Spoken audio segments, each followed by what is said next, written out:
Capítulo 42. Que trata de lo que más sucedió en la venta y de otras muchas cosas dignas de saberse. Cayó en diciendo esto el cautivo, a quien don Fernando dijo: Por cierto, señor capitán, el modo con que habéis contado este extraño suceso ha sido tal, que iguala a la novedad y extrañeza del mismo caso. Todo es peregrino y raro y lleno de accidentes que maravillan y suspenden a quien los oye, y es de tal manera el gusto que hemos recibido en escuchalle, que aunque nos hallara el día de mañana entretenidos en el mismo cuento, holgáramos que de nuevo se comenzara.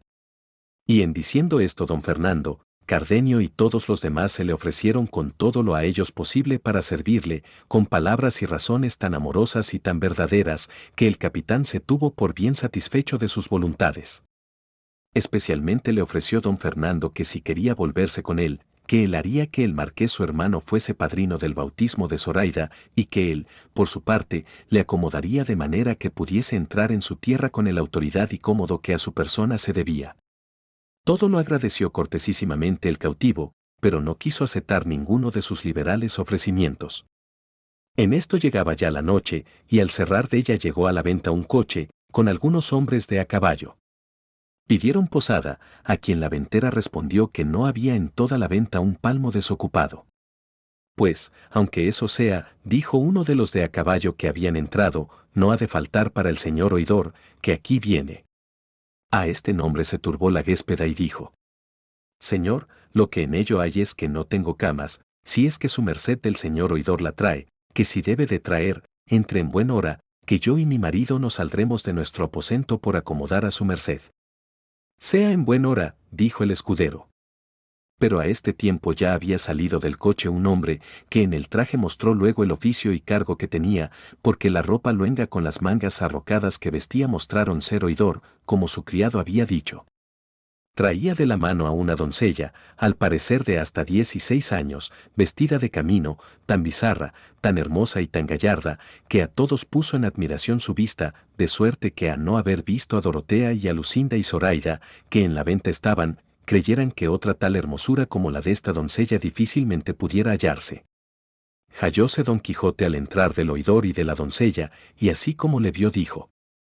Seguramente puede vuestra merced entrar y espaciarse en este castillo, que aunque es estrecho y mal acomodado no hay estrecheza ni incomodidad en el mundo que no dé lugar a las armas y a las letras, y más si las armas y letras traen por guía y adalida la fermosura, como la traen las letras de vuestra merced en esta fermosa doncella, a quien deben no solo abrirse y manifestarse los castillos, sino apartarse los riscos y dividirse y abajarse las montañas para dalle acogida. Entre vuestra merced, digo, en este paraíso, que aquí hallará estrellas y soles que acompañen el cielo que vuestra merced trae consigo, aquí hallará las armas en su punto y la hermosura en su extremo.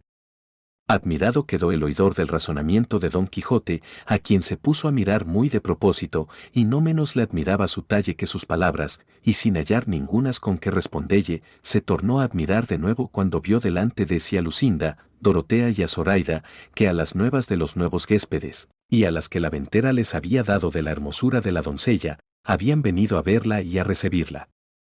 Pero don Fernando, Cardenio y el cura le hicieron más llanos y más cortesanos ofrecimientos. En efecto, el señor oidor entró confuso, así de lo que veía como de lo que escuchaba, y las hermosas de la venta dieron la bien llegada a la hermosa doncella.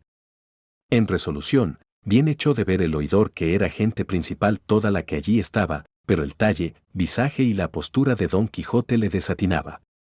Y habiendo pasado entre todos corteses ofrecimientos y tanteado la comodidad de la venta, se ordenó lo que antes estaba ordenado, que todas las mujeres se entrasen en el camaranchón ya referido, y que los hombres se quedasen fuera, como en su guarda.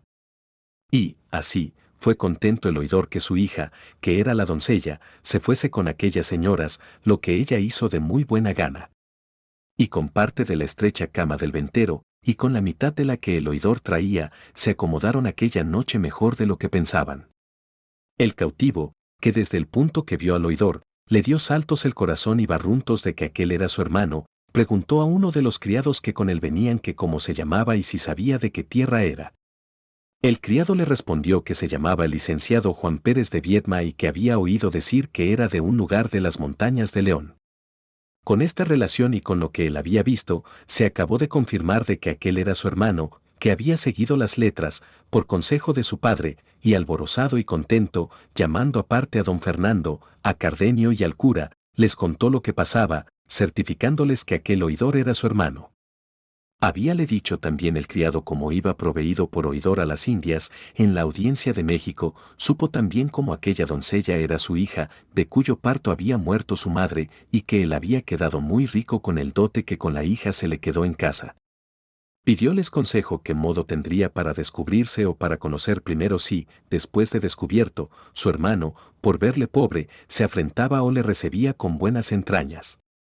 Déjeseme a mí el hacer esa experiencia, dijo el cura, cuanto más que no hay pensar sino que vos, señor capitán, seréis muy bien recibido, porque el valor y prudencia que en su buen parecer descubre vuestro hermano no da indicios de ser arrogante ni desconocido, ni que no ha de saber poner los casos de la fortuna en su punto.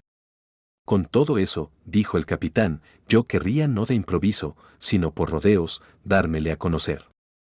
Ya os digo, respondió el cura, que yo lo trazaré de modo que todos quedemos satisfechos. Ya en esto estaba aderezada la cena, y todos se sentaron a la mesa, excepto el cautivo y las señoras, que cenaron de por sí en su aposento.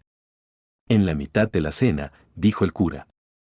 Del mismo nombre de vuestra merced, señor oidor, tuve yo una camarada en Constantinopla, donde estuve cautivo algunos años, la cual camarada era uno de los valientes soldados y capitanes que había en toda la infantería española, pero tanto cuanto tenía de esforzado y valeroso tenía de desdichado.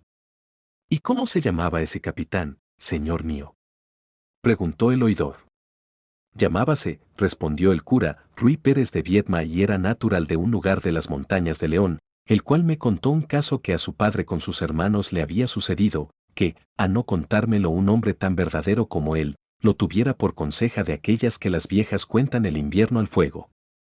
Porque me dijo que su padre había dividido su hacienda entre 3 hijos que tenía, y les había dado ciertos consejos mejores que los de Catón.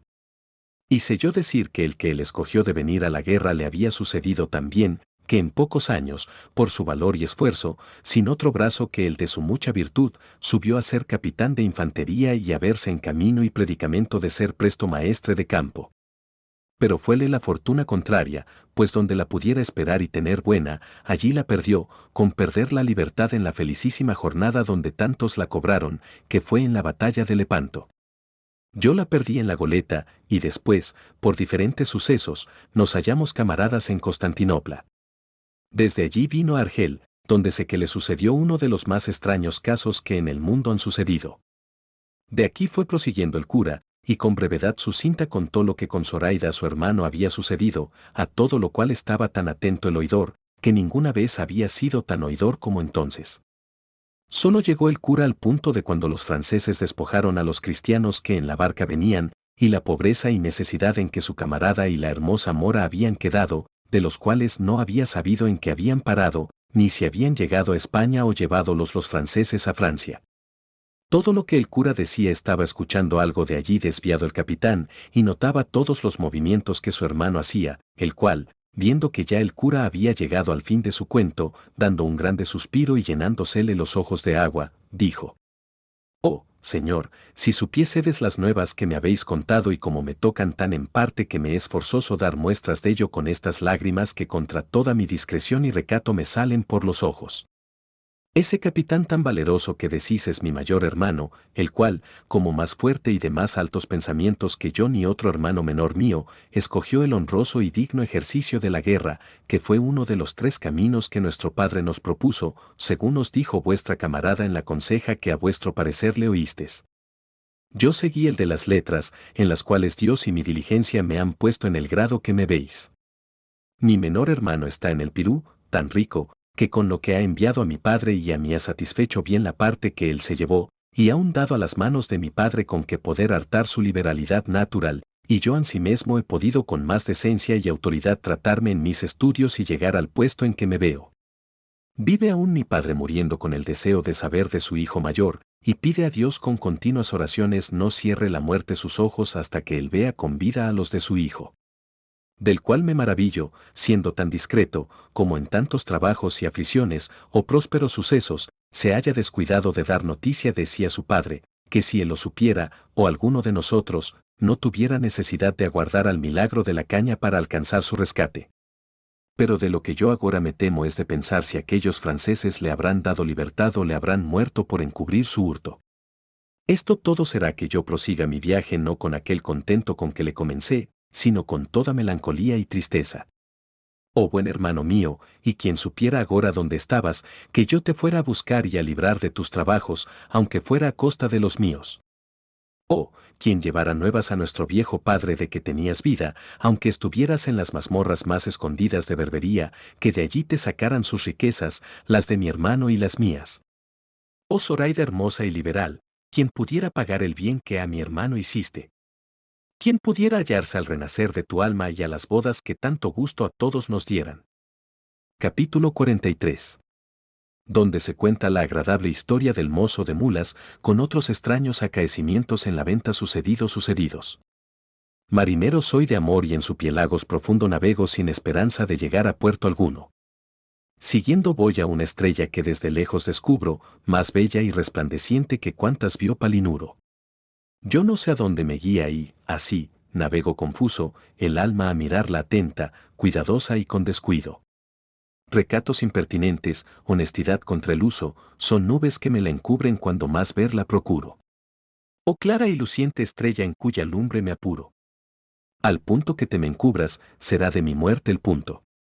Llegando el que cantaba a este punto, le pareció a Dorotea que no sería bien que dejase Clara de oír una tan buena voz, y, así, moviéndola a una y a otra parte, la despertó, diciéndole: Perdóname, niña, que te despierto, pues lo hago porque gustes de oír la mejor voz que quizá habrás oído en toda tu vida.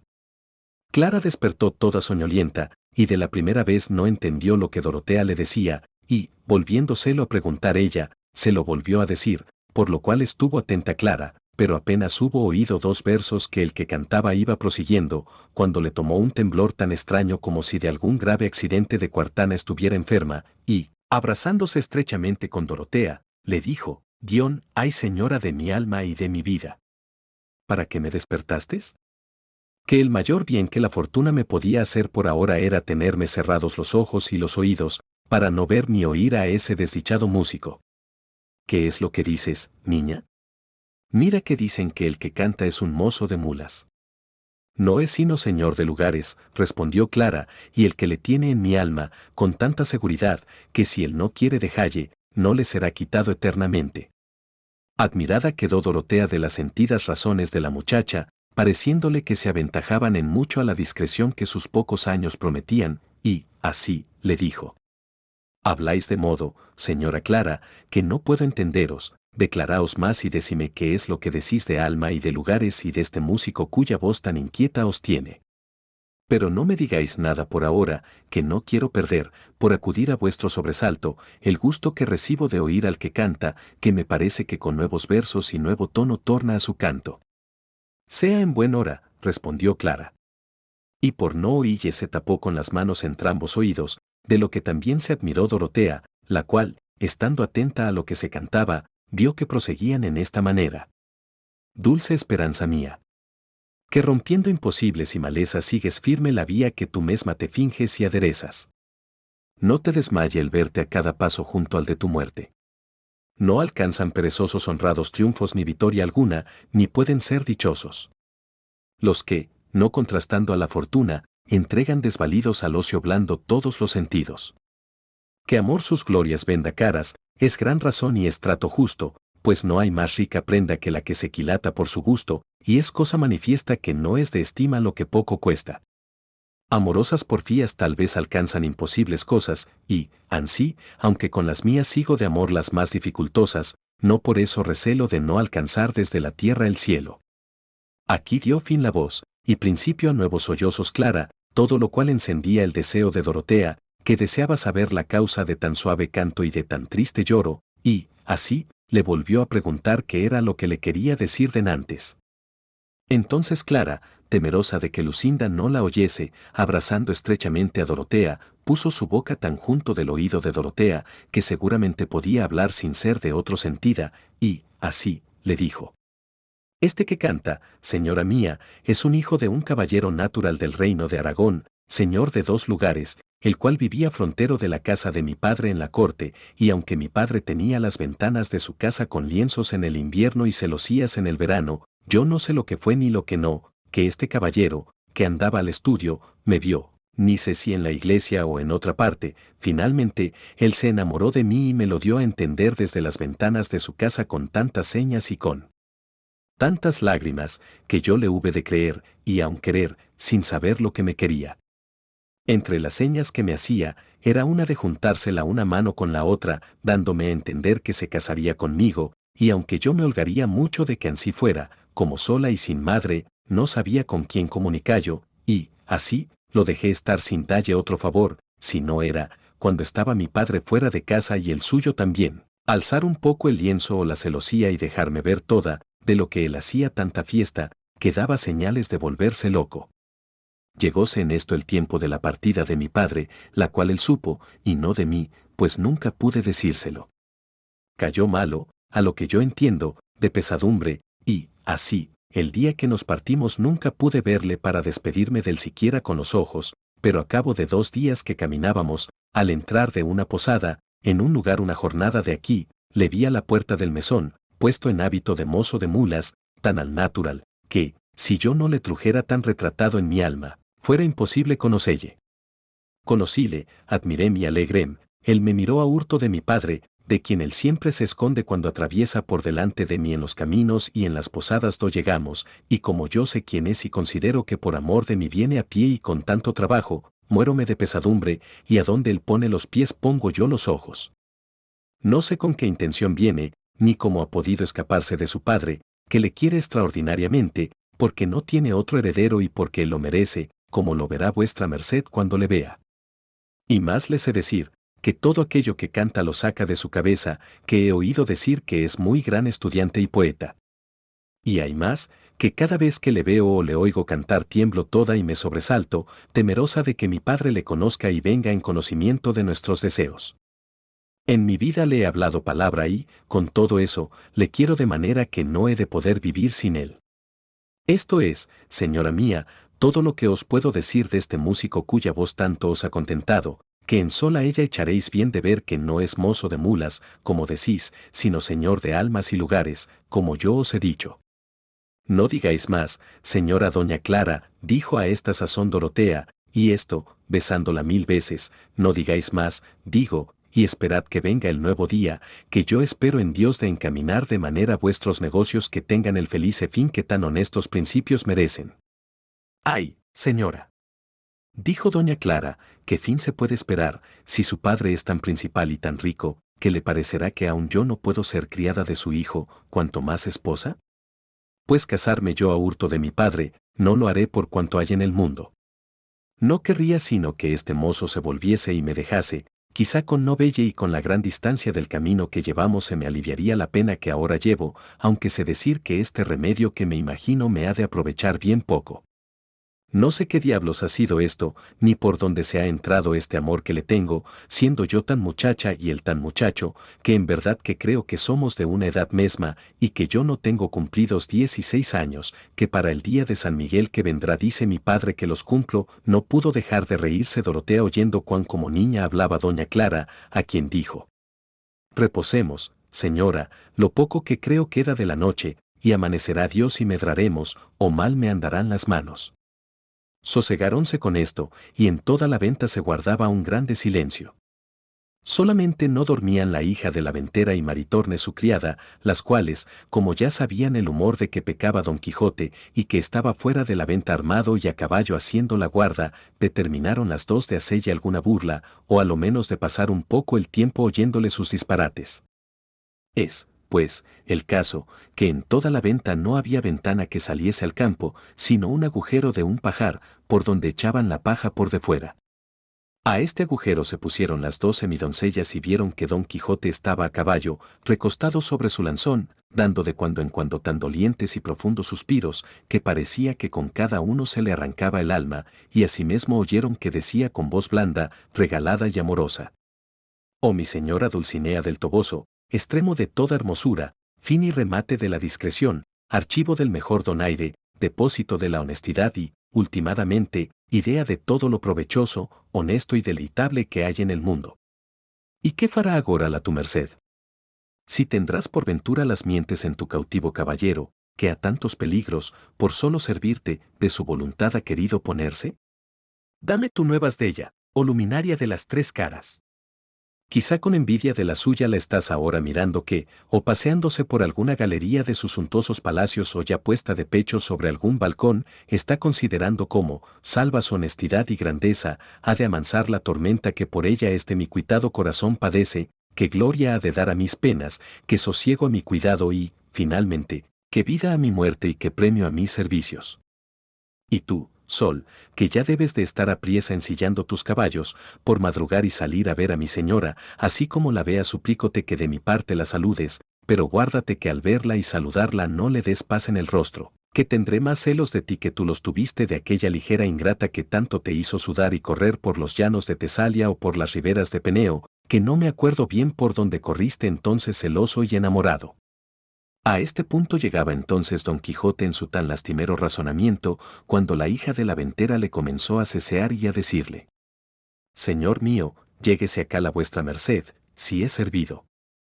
A cuyas señas y voz volvió Don Quijote la cabeza, y vio a la luz de la luna, que entonces estaba en toda su claridad, como le llamaban del agujero que a él le pareció ventana, y aun con rejas doradas, como conviene que las tengan tan ricos castillos como él se imaginaba que era aquella venta, y luego en el instante se le representó en su loca imaginación que otra vez, como la pasada, la doncella Fermosa, hija de la señora de aquel castillo, vencida de su amor tornaba a solicitarle, y con este pensamiento, por no mostrarse descortés y desagradecido, volvió las riendas a Rocinante y se llegó al agujero y, así como vio a las dos mozas, dijo. Capítulo 44. Donde se prosiguen los inauditos sucesos de la venta.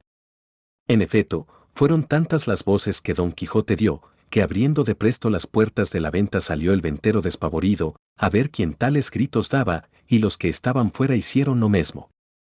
Maritornes, que ya había despertado a las mismas voces, imaginando lo que podía ser, se fue al pajar y desató, sin que nadie lo viese, el cabestro que a Don Quijote sostenía, y él dio luego en el suelo, a vista del ventero y de los caminantes, que, llegándose a él, le preguntaron qué tenía, qué tales voces daba.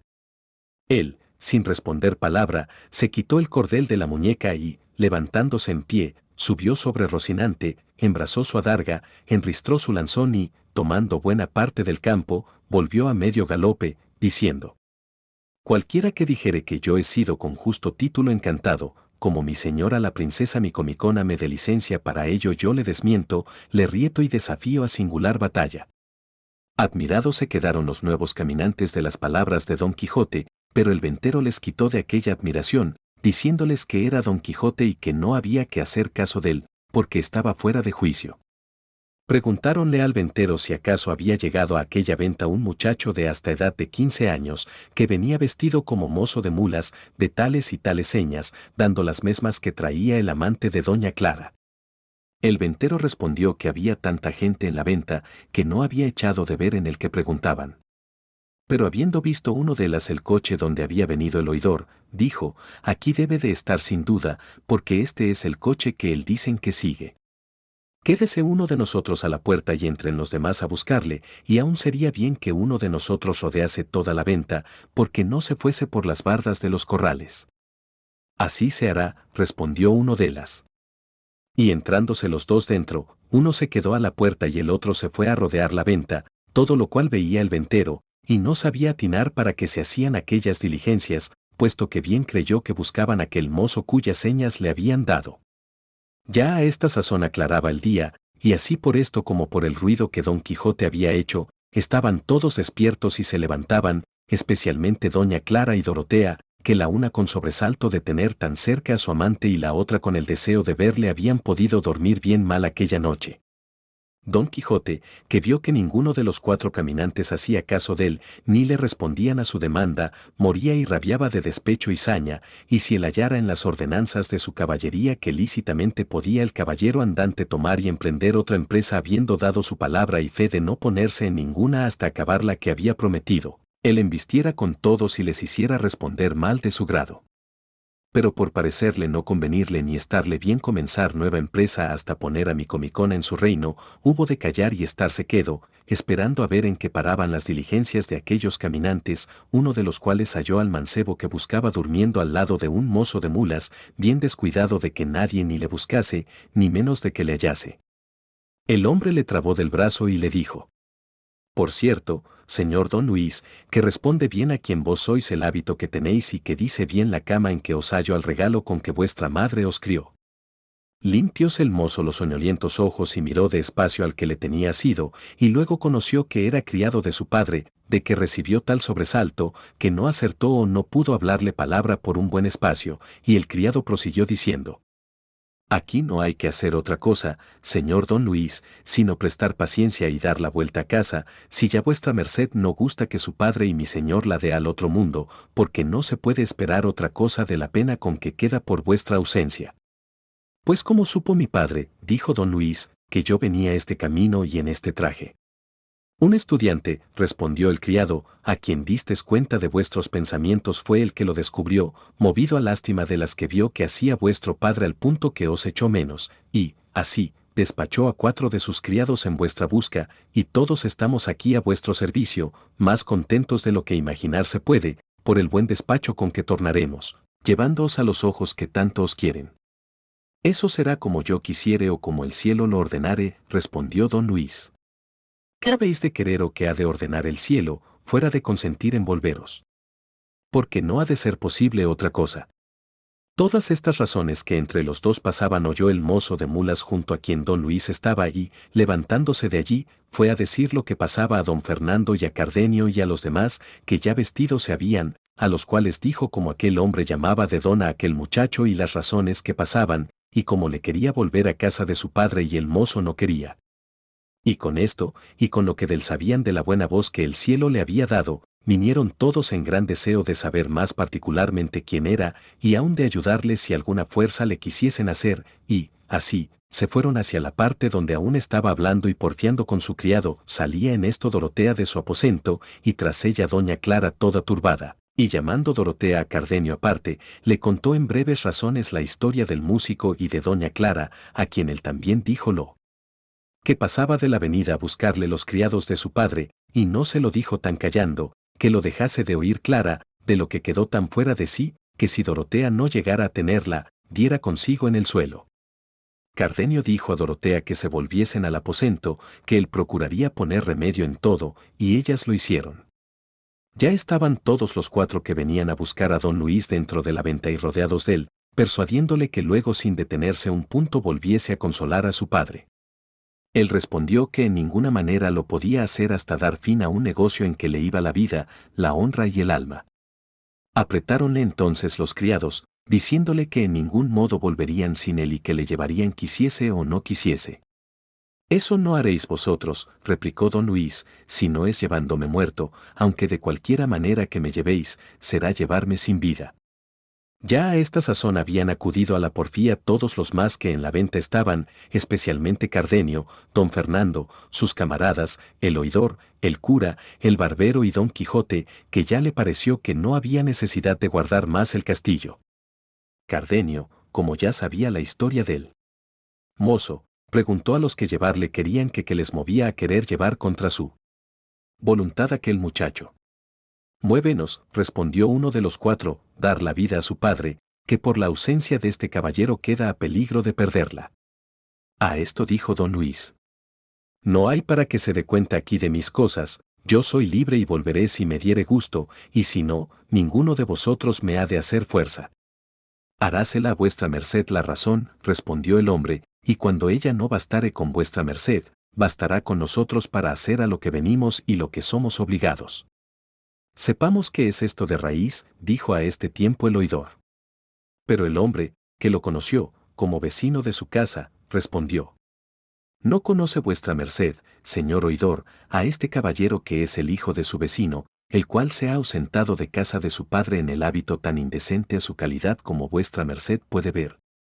Miróle entonces el oidor más atentamente y conocióle, y, abrazándole, dijo: ¿Qué niñerías son estas, señor don Luis, o qué causas tan poderosas que os hayan movido a venir de esta manera y en este traje que dice tan mal con la calidad vuestra? Al mozo se le vinieron las lágrimas a los ojos y no pudo responder palabra. El oidor dijo a los cuatro que se sosegasen, que todo se haría bien, y tomando por la mano a don Luis, le apartó a una parte y le preguntó qué venida había sido aquella. Y en tanto que le hacía esta y otras preguntas, oyeron grandes voces a la puerta de la venta, y era la causa deles que dos huéspedes que aquella noche habían alojado en ella, viendo a toda la gente ocupada en saber lo que los cuatro buscaban, habían intentado a irse sin pagar lo que debían, mas el ventero, que atendía más a su negocio que a los ajenos, les asió al salir de la puerta, y pidió su paga y les afeó su mala intención con tales palabras, que les movió a que le respondiesen con los puños, y, así, le comenzaron a dar tal mano, que el pobre ventero tuvo necesidad de dar voces y pedir socorro. La ventera y su hija no vieron a otro más desocupado para poder socorrerle que a don Quijote, a quien la hija de la ventera dijo: Socorra vuestra merced, señor caballero, por la virtud que Dios le dio, a mi pobre padre, que dos malos hombres le están moliendo como a cibera. A lo cual respondió don Quijote muy despacio y con mucha flema: Fermosa doncella, no ha lugar por ahora vuestra petición, porque estoy impedido de entremeterme en otra aventura en tanto que no diere cima a una en que mi palabra me ha puesto. Mas lo que yo podré hacer por serviros es lo que ahora diré: corred y decida vuestro padre que se entretenga en esa batalla lo mejor que pudiere y que no se deje vencer en ningún modo, en tanto que yo pido licencia a la princesa Micomicona para poder socorrerle en su cuita, que si ella me la da, tened por cierto que yo le sacaré de ella. Capítulo 45. Donde se acaba de averiguar la duda del yelmo de Mambrino y de la albarda, y otras aventuras sucedidas, con toda verdad. ¿Qué les parece a vuestras mercedes, señores, dijo el barbero, de lo que afirman estos gentiles hombres, pues aún porfían que ésta no es bacía, sino yelmo? Y quien lo contrario dijere, dijo don Quijote, le haré yo conocer que miente, si fuere caballero, y si escudero, que remiente 1000 veces. Nuestro barbero, que a todo estaba presente, como tenía tan bien conocido el humor de don Quijote, quiso esforzar su desatino y llevar adelante la burla, para que todos riesen, y dijo hablando con el otro barbero: Señor barbero, o quien sois, sabed que yo también soy de vuestro oficio, y tengo más de 20 años carta de examen y conozco muy bien de todos los instrumentos de la barbería, sin que le falte uno, y ni más ni menos fui un tiempo en mi mocedad soldado, y sé también que es yelmo y que es morrión y celada de encaje, y otras cosas tocantes a la milicia, digo, a los géneros de armas de los soldados, y digo, salvo mejor parecer, remitiéndome siempre al mejor entendimiento, que esta pieza que está aquí delante y que este buen señor tiene en las manos no solo no es vacía de barbero, pero está tan lejos de serlo como está lejos lo blanco de lo negro y la verdad de la mentira, también digo que aunque es yelmo, no es yelmo entero. No, por cierto, dijo don Quijote, porque le falta la mitad, que es la babera. Así es, dijo el cura, que ya había entendido la intención de su amigo el barbero. Y lo mismo confirmó Cardenio, don Fernando y sus camaradas, y aun el oidor, si no estuviera tan pensativo con el negocio de don Luis, ayudara por su parte a la burla, pero las veras de lo que pensaba le tenían tan suspenso, que poco o nada atendía a aquellos donaires. Válame Dios, dijo a esta sazón el barbero burlado. ¿Qué es posible que tanta gente honrada diga que esta no es vacía, sino yelmo? Cosa parece esta que puede poner en admiración a toda una universidad, por discreta que sea. Basta. Si es que esta vacía es yelmo, también debe de ser esta albarda jaez de caballo, como este señor ha dicho. A mi albarda me parece, dijo don Quijote, pero ya he dicho que en eso no me entremeto. De que sea albarda o jaez, dijo el cura, no está en más de decirlo el señor don Quijote, que en estas cosas de la caballería todos estos señores y yo le damos la ventaja. Por Dios, señores míos, dijo don Quijote, que son tantas y tan extrañas las cosas que en este castillo, en 2 veces que en él he alojado, me han sucedido, que no me atreva a decir afirmativamente ninguna cosa de lo que acerca de lo que en él se contiene se preguntare, porque imagino que cuanto en él se trata va por vía de encantamento. La primera vez me fatigó mucho un moro encantado que en él hay, y a Sancho no le fue muy bien con otros sus secuaces, y anoche estuve colgado de este brazo casi 2 horas, sin saber cómo ni cómo no vine a caer en aquella desgracia. Así que ponerme yo agora en cosa de tanta confusión a dar mi parecer será caer en juicio temerario.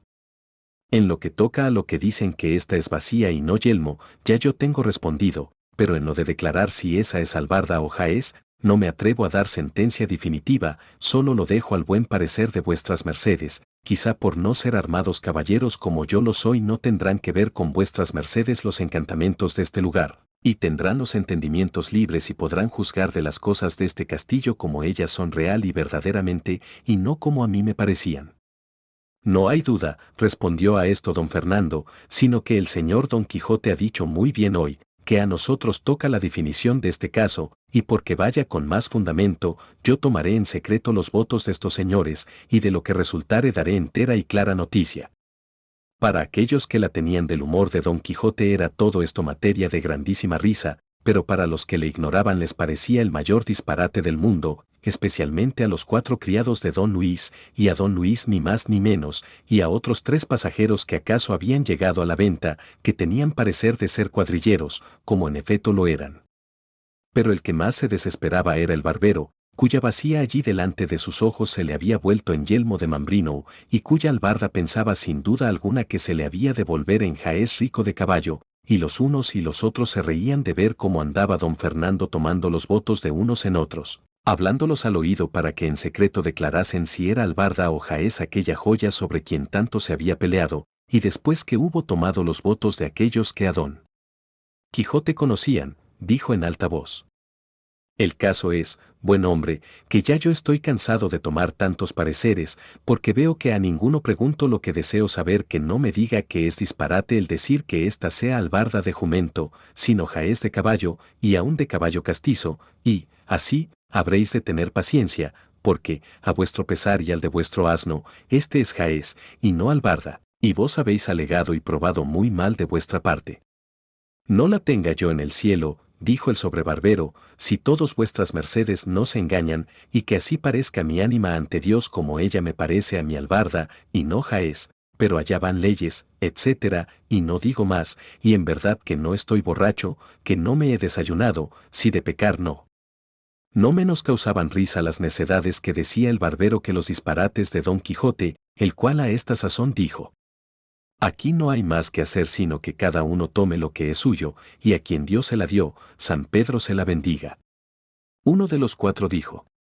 si ya no es que esto sea burla pensada, no me puedo persuadir que hombres de tan buen entendimiento como son o parecen todos los que aquí están, se atrevan a decir y afirmar que esta no es vacía, ni aquella albarda, mas como veo que lo afirman y lo dicen, me doy a entender que no carece de misterio el porfiar una cosa tan contraria de lo que nos muestra la misma verdad y la misma experiencia, porque voto a tal, y arrojóle redondo, que no me den a mí a entender cuántos hoy viven en el mundo al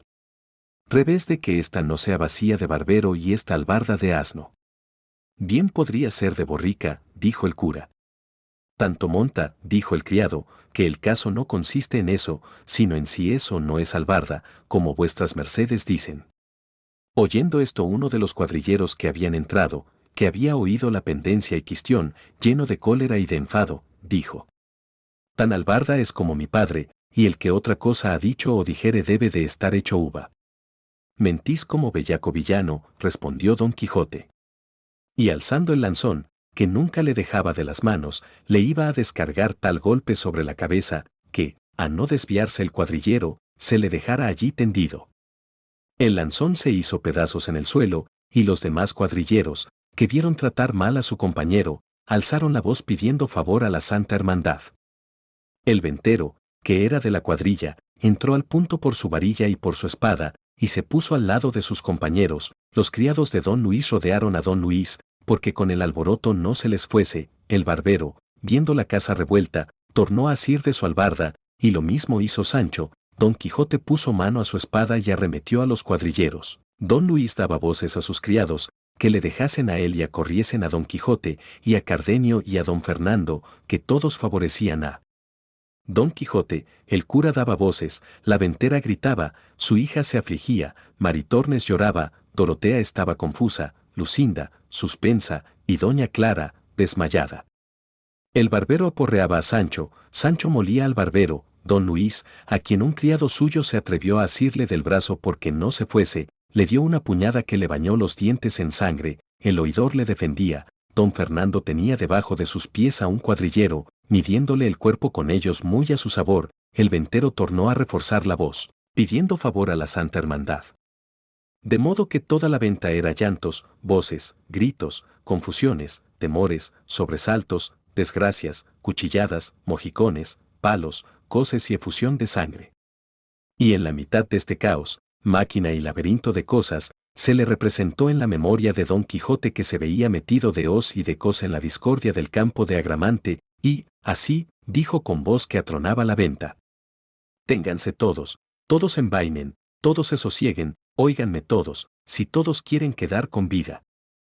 A cuya gran voz todos se pararon, y él prosiguió, diciendo: ¿No os dije yo, señores, que este castillo era encantado, y que alguna región de demonios debe de habitar en él? En confirmación de lo cual, quiero que veáis por vuestros ojos cómo se ha pasado aquí y trasladado entre nosotros la discordia del campo de Agramante. Mirad cómo allí se pelea por la espada, aquí por el caballo, acullá por el águila, acá por el yelmo, y todos peleamos y todos no nos entendemos. Venga, pues, vuestra merced, señor oidor, y vuestra merced, señor cura, y el uno sirva de rey Agramante y el otro de rey sobrino, y pónganos en paz.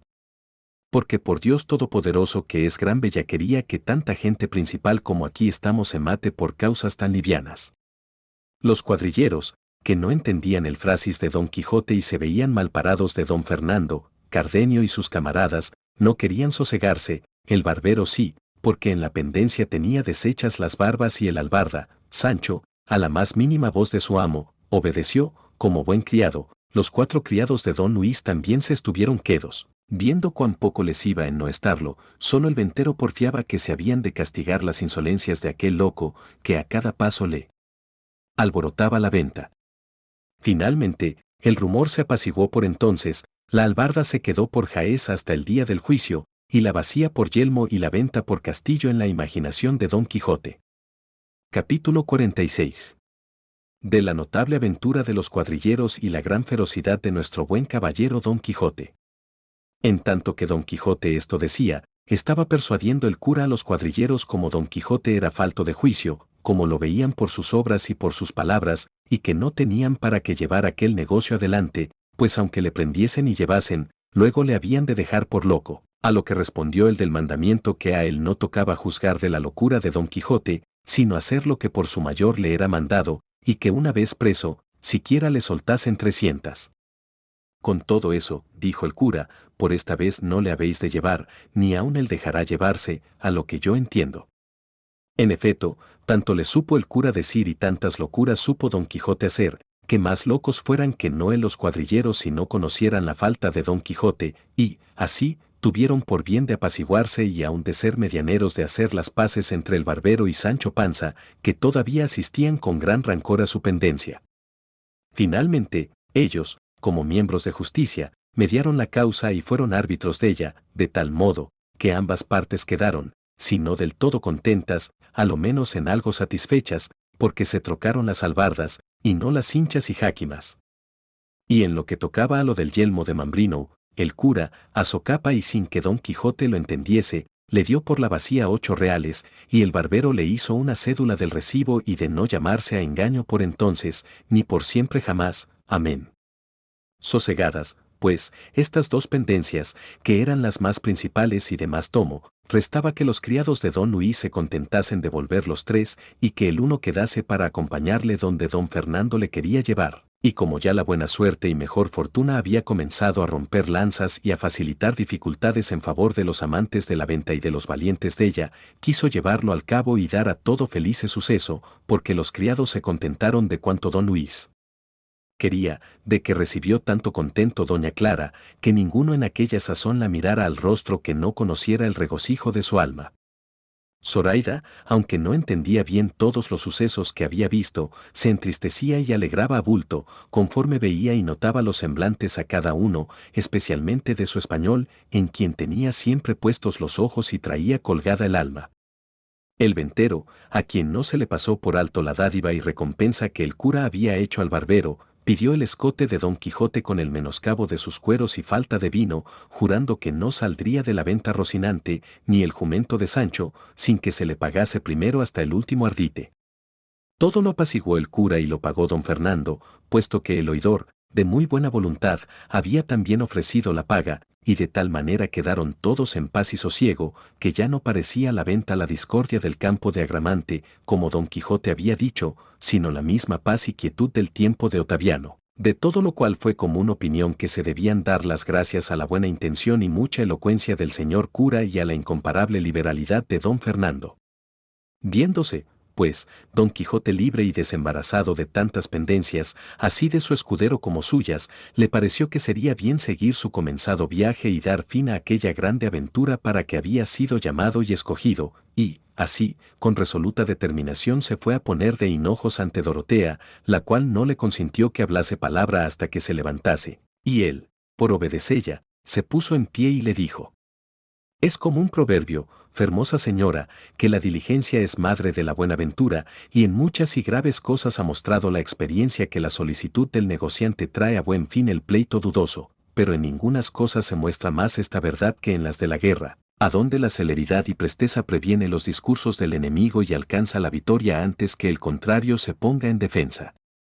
Todo esto digo, alta y preciosa señora, porque me parece que la estada nuestra en este castillo ya es sin provecho, y podría sernos de tanto daño, que lo echásemos de ver algún día, porque, quién sabe si por ocultas espías y diligentes habrá sabido ya vuestro enemigo el gigante de que yo voy a destruye, y, dándole lugar el tiempo, se fortificase en algún inexpugnable castillo o fortaleza contra quien valiesen poco mis diligencias y la fuerza de mi incansable brazo. Así que, señora mía, prevengamos, como tengo dicho, con nuestra diligencia sus designios, y partámonos luego a la buena ventura, que no está más de tener la vuestra grandeza como desea de cuanto yo tarde de verme con vuestro contrario. Calló y no dijo más don Quijote y esperó con mucho sosiego la respuesta de la fermosa infanta, la cual, con ademán señoril y acomodado al estilo de don Quijote, le respondió de esta manera: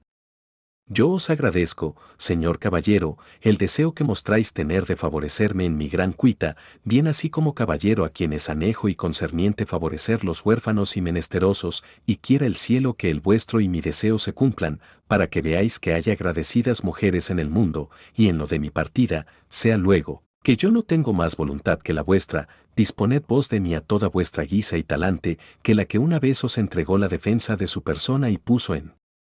vuestras manos la restauración de sus señoríos no ha de querer ir contra lo que la vuestra prudencia ordenare. A la mano de Dios, dijo don Quijote. Pues así es que vuestra señoría se me humilla, no quiero yo perder la ocasión de levantalla y ponella en su heredado trono. La partida sea luego, porque me va poniendo espuelas al deseo y al camino lo que suele decirse que en la tardanza está el peligro, y pues no ha criado el cielo ni visto el infierno ninguno que me espante ni acobarde, ensilla, Sancho, a Rocinante y apareja tu jumento y el palafrén de la reina, y despidámonos del castellano y de estos señores, y vamos de aquí luego al punto. Sancho, que a todo estaba presente, dijo, meneando la cabeza a una parte y a otra: ay, señor, señor, y como hay más mal en el aldeguela que se suena, con perdón sea dicho de las tocadas honradas. ¿Qué mal puede haber en ninguna aldea, ni en todas las ciudades del mundo, que pueda sonarse en menoscabo mío, villano? Si vuestra merced se enoja, respondió Sancho, yo callaré y dejaré de decir lo que soy obligado como buen escudero y como debe un buen criado decir a su señor. Di lo que quisieres, replicó don Quijote, como tus palabras no se encaminen a ponerme miedo, que si tú le tienes, haces como quien eres, y si yo no le tengo, hago como quien soy. No es eso, pecador fui yo a Dios. Respondió Sancho, sino que yo tengo por cierto y por averiguado que esta señora que se dice ser reina del gran reino Micomicón no lo es más que mi madre, porque hacer lo que ella dice no se anduviera hocicando con alguno de los que están en la rueda, a vuelta de cabeza y a cada traspuesta.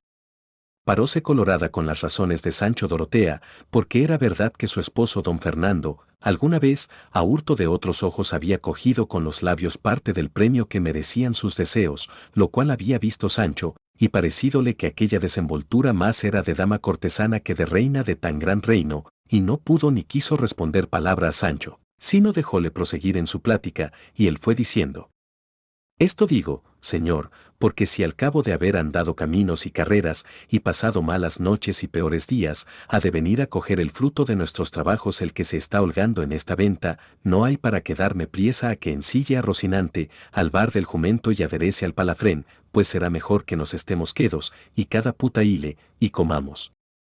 Oh, válame Dios, y cuán grande que fue el enojo que recibió Don Quijote oyendo las descompuestas palabras de su escudero.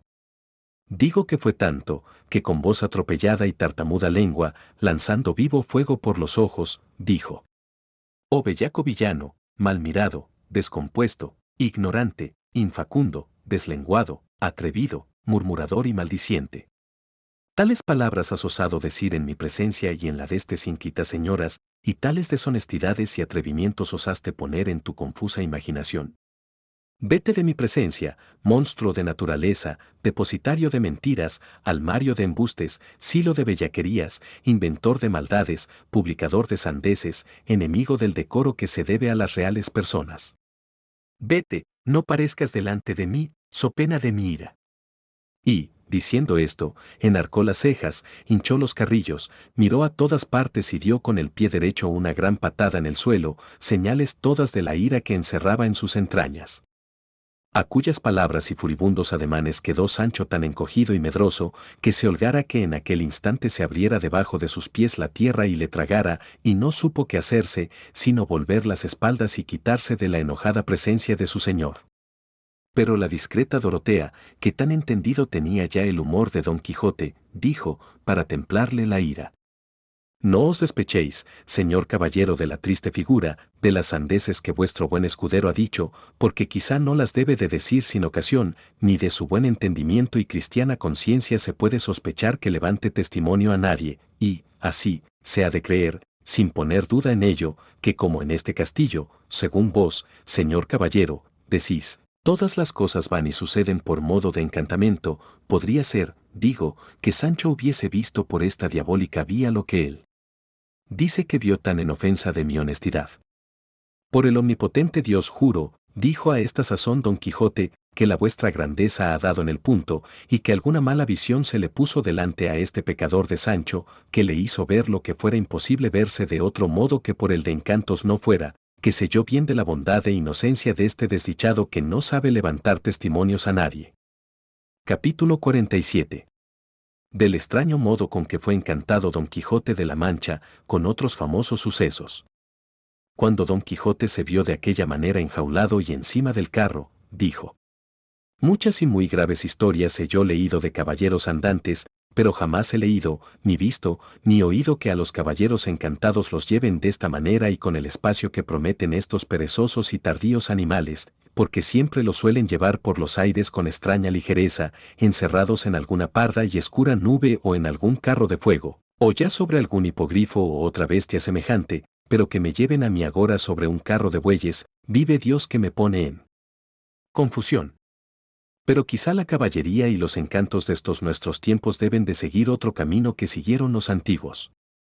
Y también podría ser que, como yo soy nuevo caballero en el mundo, y el primero que ha resucitado el ya olvidado ejercicio de la caballería aventurera, también nuevamente se hayan inventado otros géneros de encantamentos y otros modos de llevar a los encantados. ¿Qué te parece de esto, Sancho hijo?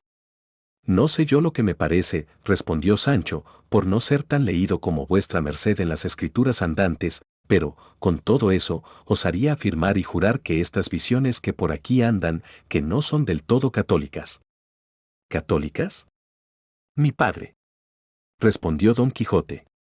¿Cómo han de ser católicas, si son todos demonios que han tomado cuerpos fantásticos para venir a hacer esto y a ponerme en este estado?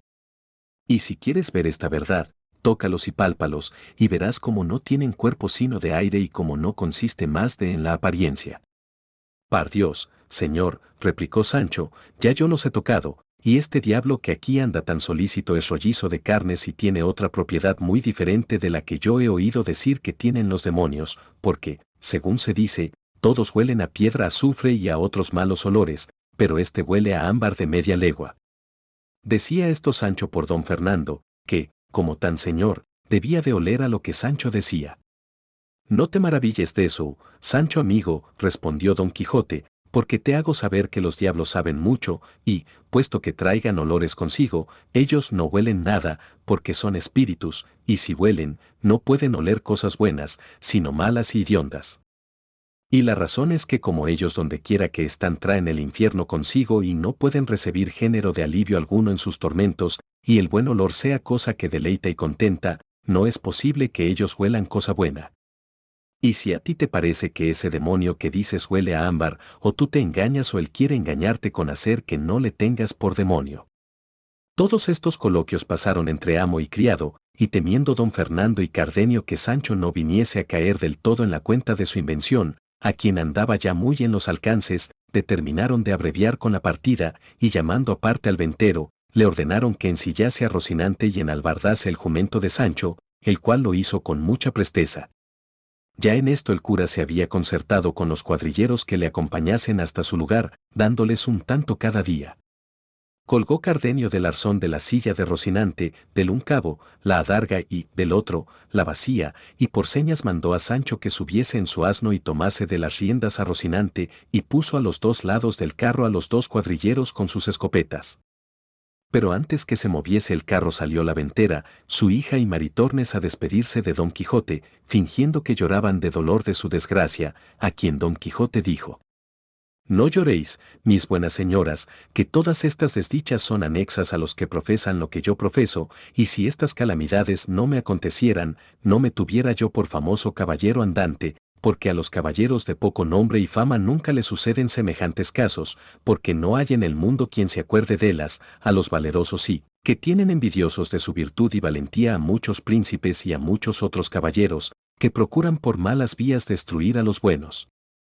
Pero, con todo eso, la virtud es tan poderosa, que por sí sola, a pesar de toda la nigromancía que supo su primer inventor Zoroastes, saldrá vencedora de todo trance y dará desiluz en el mundo como la da el sol en el cielo.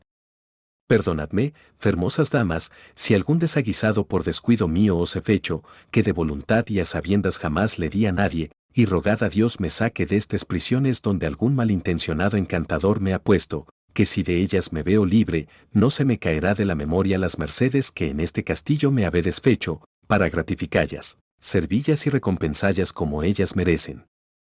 En tanto que las damas del castillo esto pasaban con Don Quijote, el cura y el barbero se despidieron de don Fernando y sus camaradas y del capitán y de su hermano y todas aquellas contentas señoras, especialmente de Dorotea y Lucinda.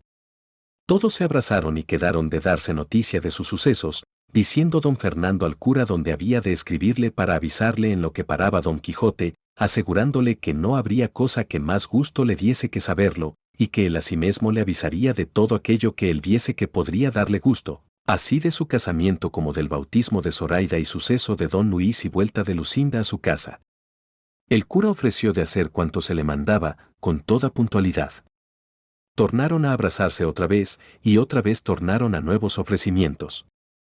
El ventero se llegó al cura y le dio unos papeles, diciéndole que los había hallado en un aforro de la maleta donde se halló la novela del curioso impertinente, y que pues su dueño no había vuelto más por allí, que se los llevase todos, que pues él no sabía leer, no los quería.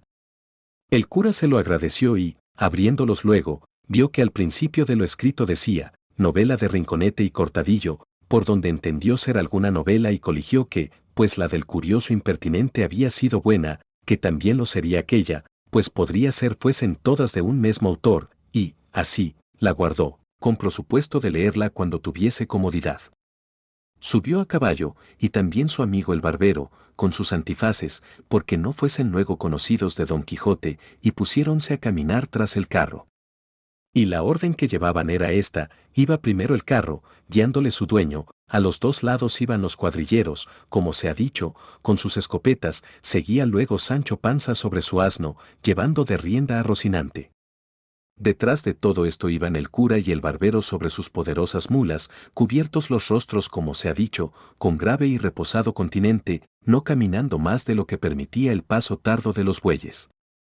Don Quijote iba sentado en la jaula, las manos atadas, tendidos los pies y arrimado a las verjas, con tanto silencio y tanta paciencia como si no fuera hombre de carne, sino estatua de piedra. Y, así, con aquel espacio y silencio caminaron hasta 2 leguas, que llegaron a un valle, donde le pareció al boyero ser lugar acomodado para reposar y dar pasto a los bueyes, y comunicándolo con el cura, fue de parecer el barbero que caminasen un poco más, porque él sabía detrás de un recuesto que cerca de allí se mostraba había un valle de más hierba y mucho mejor que aquel donde parar querían. Tomóse el parecer del barbero y, así, tornaron a proseguir su camino. En esto volvió el cura el rostro y vio que a sus espaldas venían hasta 6 o 7 hombres de a caballo, bien puestos y aderezados, de los cuales fueron presto alcanzados, porque caminaban no con la flema y reposo de los bueyes, sino como quien iba sobre mulas de canónigos y con deseo de llegar presto a sestear a la venta que menos de 1 legua de allí se parecía.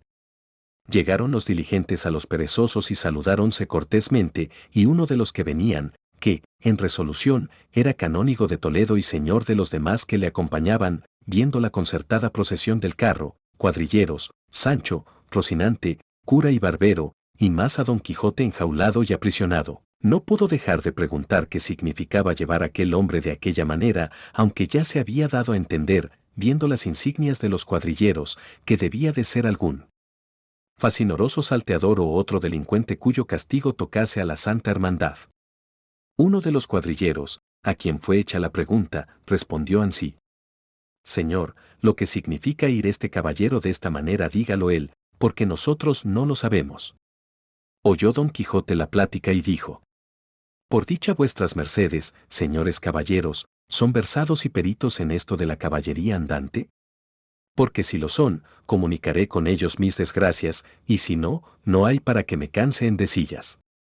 Ya a este tiempo habían llegado el cura y el barbero, viendo que los caminantes estaban en pláticas con Don Quijote de la Mancha, para responder de modo que no fuese descubierto su artificio. El canónigo, a lo que Don Quijote dijo, respondió: En verdad, hermano, que sé más de libros de caballerías que de las súmulas de Villalpando. Ansí que, si no está más que en esto, seguramente podéis comunicar conmigo lo que quisiéredes. A la mano de Dios, replicó Don Quijote. Pues así es, quiero, señor caballero, que sepades que yo voy encantado en esta jaula por envidia y fraude de malos encantadores, que la virtud más es perseguida de los malos que amada de los buenos. Caballero andante soy, y no de aquellos de cuyos nombres jamás la fama se acordó para eternizarlos en su memoria, sino de aquellos que, a despecho y pesar de la misma envidia, y de cuantos magos crió Persia, brahmanes la India, ginosofistas la Etiopía, ha de poner su nombre en el templo de la inmortalidad, para que sirva de ejemplo y dechado en los venideros siglos, donde los caballeros andantes vean los pasos que han de seguir, si quisieren llegar a la cumbre y alteza honrosa de las armas. Dice verdad el señor Don Quijote de la Mancha, dijo a esta sazón el cura, que él va encantado en esta carreta, no por sus culpas y pecados, sino por la mala intención de aquellos a quien la virtud enfada y la valentía enoja. Este es, señor, el caballero de la triste figura, si ya le oístes nombrar en algún tiempo, cuyas valerosas hazañas y grandes hechos serán escritas en bronces duros y en eternos mármoles, por más que se canse la envidia en escurecerlos y la malicia en ocultarlos. Cuando el canónigo oyó hablar al preso y al libre en semejante estilo, estuvo por hacerse la cruz de admirado y no podía saber lo que le había acontecido, y en la misma admiración cayeron todos los que con él venían. En esto Sancho Panza, que se había acercado a oír la plática, para adobarlo todo, dijo: Ahora, señores, quiéranme bien o quiéranme mal por lo que dijere, el caso de ello es que así va encantado mi señor Don Quijote como mi madre, él tiene su entero juicio, él come y bebe y hace sus necesidades como los demás hombres y como las hacía ayer, antes que le enjaulasen. Siendo esto ansí, como quieren hacerme a mi entender que va encantado. Pues yo he oído decir a muchas personas que los encantados ni comen, ni duermen, ni hablan, y mi amo, si no le van a la mano, hablará más que 30 procuradores. Capítulo 48. Donde prosigue el canónigo la materia de los libros de caballerías, con otras cosas dignas de su ingenio. Así es como vuestra merced dice, señor canónigo, dijo el cura, y por esta causa son más dignos de reprensión los que hasta aquí han compuesto semejantes libros, sin tener advertencia a ningún buen discurso ni al arte y reglas por donde pudieran guiarse y hacerse famosos en prosa, como lo son en verso los 2 príncipes de la poesía griega y latina. Yo, A lo menos, replicó el canónigo, he tenido cierta tentación de hacer un libro de caballerías, guardando en él todos los puntos que he significado, y si he de confesar la verdad, tengo escritas más de 100 hojas, y para hacer la experiencia de si correspondían a mi estimación, las he comunicado con hombres apasionados de esta leyenda, doutos y discretos, y con otros ignorantes, que solo atienden al gusto de oír disparates, y de todos he hallado una agradable aprobación. Pero, con todo esto, no he proseguido adelante, así por parecerme que hago cosa ajena de mi profesión como por ver que es más el número de los simples que de los prudentes, y que, puesto que es mejor ser loado de los pocos sabios que burlado de los muchos necios, no quiero sujetarme al confuso juicio del desvanecido vulgo, a quien por la mayor parte toca leer semejantes libros. Pero lo que más me le quitó de las manos y aun del pensamiento de acabarle fue un argumento que hice conmigo mismo, sacado de las comedias que ahora se representan, diciendo, si estas que ahora se usan, así las imaginadas como las de historia, todas o las más son conocidos disparates y cosas que no llevan pies ni cabeza, y, con todo eso, el vulgo las oye con gusto, y las tiene y las aprueba por buenas, estando tan lejos de serlo, y los autores que las componen y los actores que las representan dicen que así han de ser, porque así las quiere el vulgo, y no de otra manera, y que las que llevan traza y siguen la fábula como el arte pide no sirven sino para 4 discretos que las entienden, y todos los demás se quedan ayunos de entender su artificio, y que a ellos les está mejor ganar de comer con los muchos que no opinión con los pocos. De este modo vendrá a ser mi libro, al cabo de haberme quemado las cejas por guardar los preceptos referidos, y vendré a ser el sastre del cantillo. Y aunque algunas veces he procurado persuadir a los actores que se engañan en tener la opinión que tienen, y que más gente atraerán y más fama cobrarán representando comedias que sigan el arte que no con las disparatadas, ya están tan asidos y incorporados en su parecer, que no hay razón ni evidencia que de lo saque.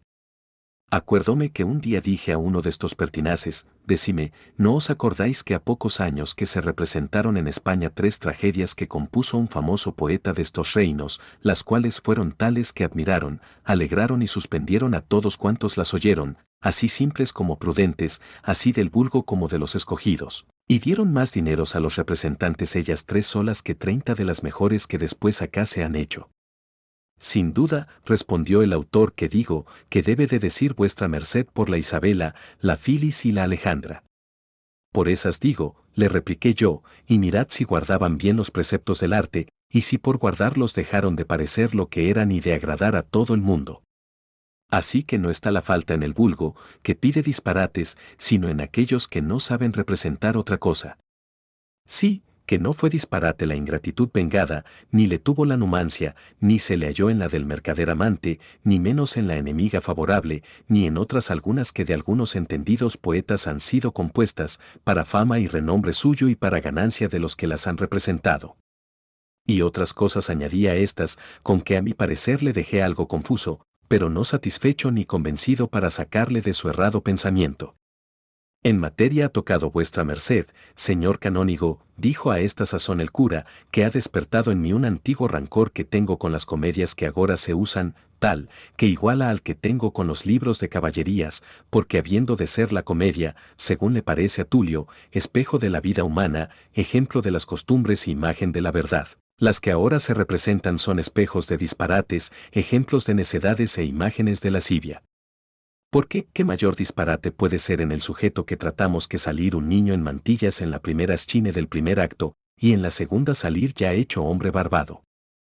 ¿Y qué mayor que pintarnos un viejo valiente y un mozo cobarde, un lacayo rectórico, un paje consejero, un rey ganapán y una princesa fregona?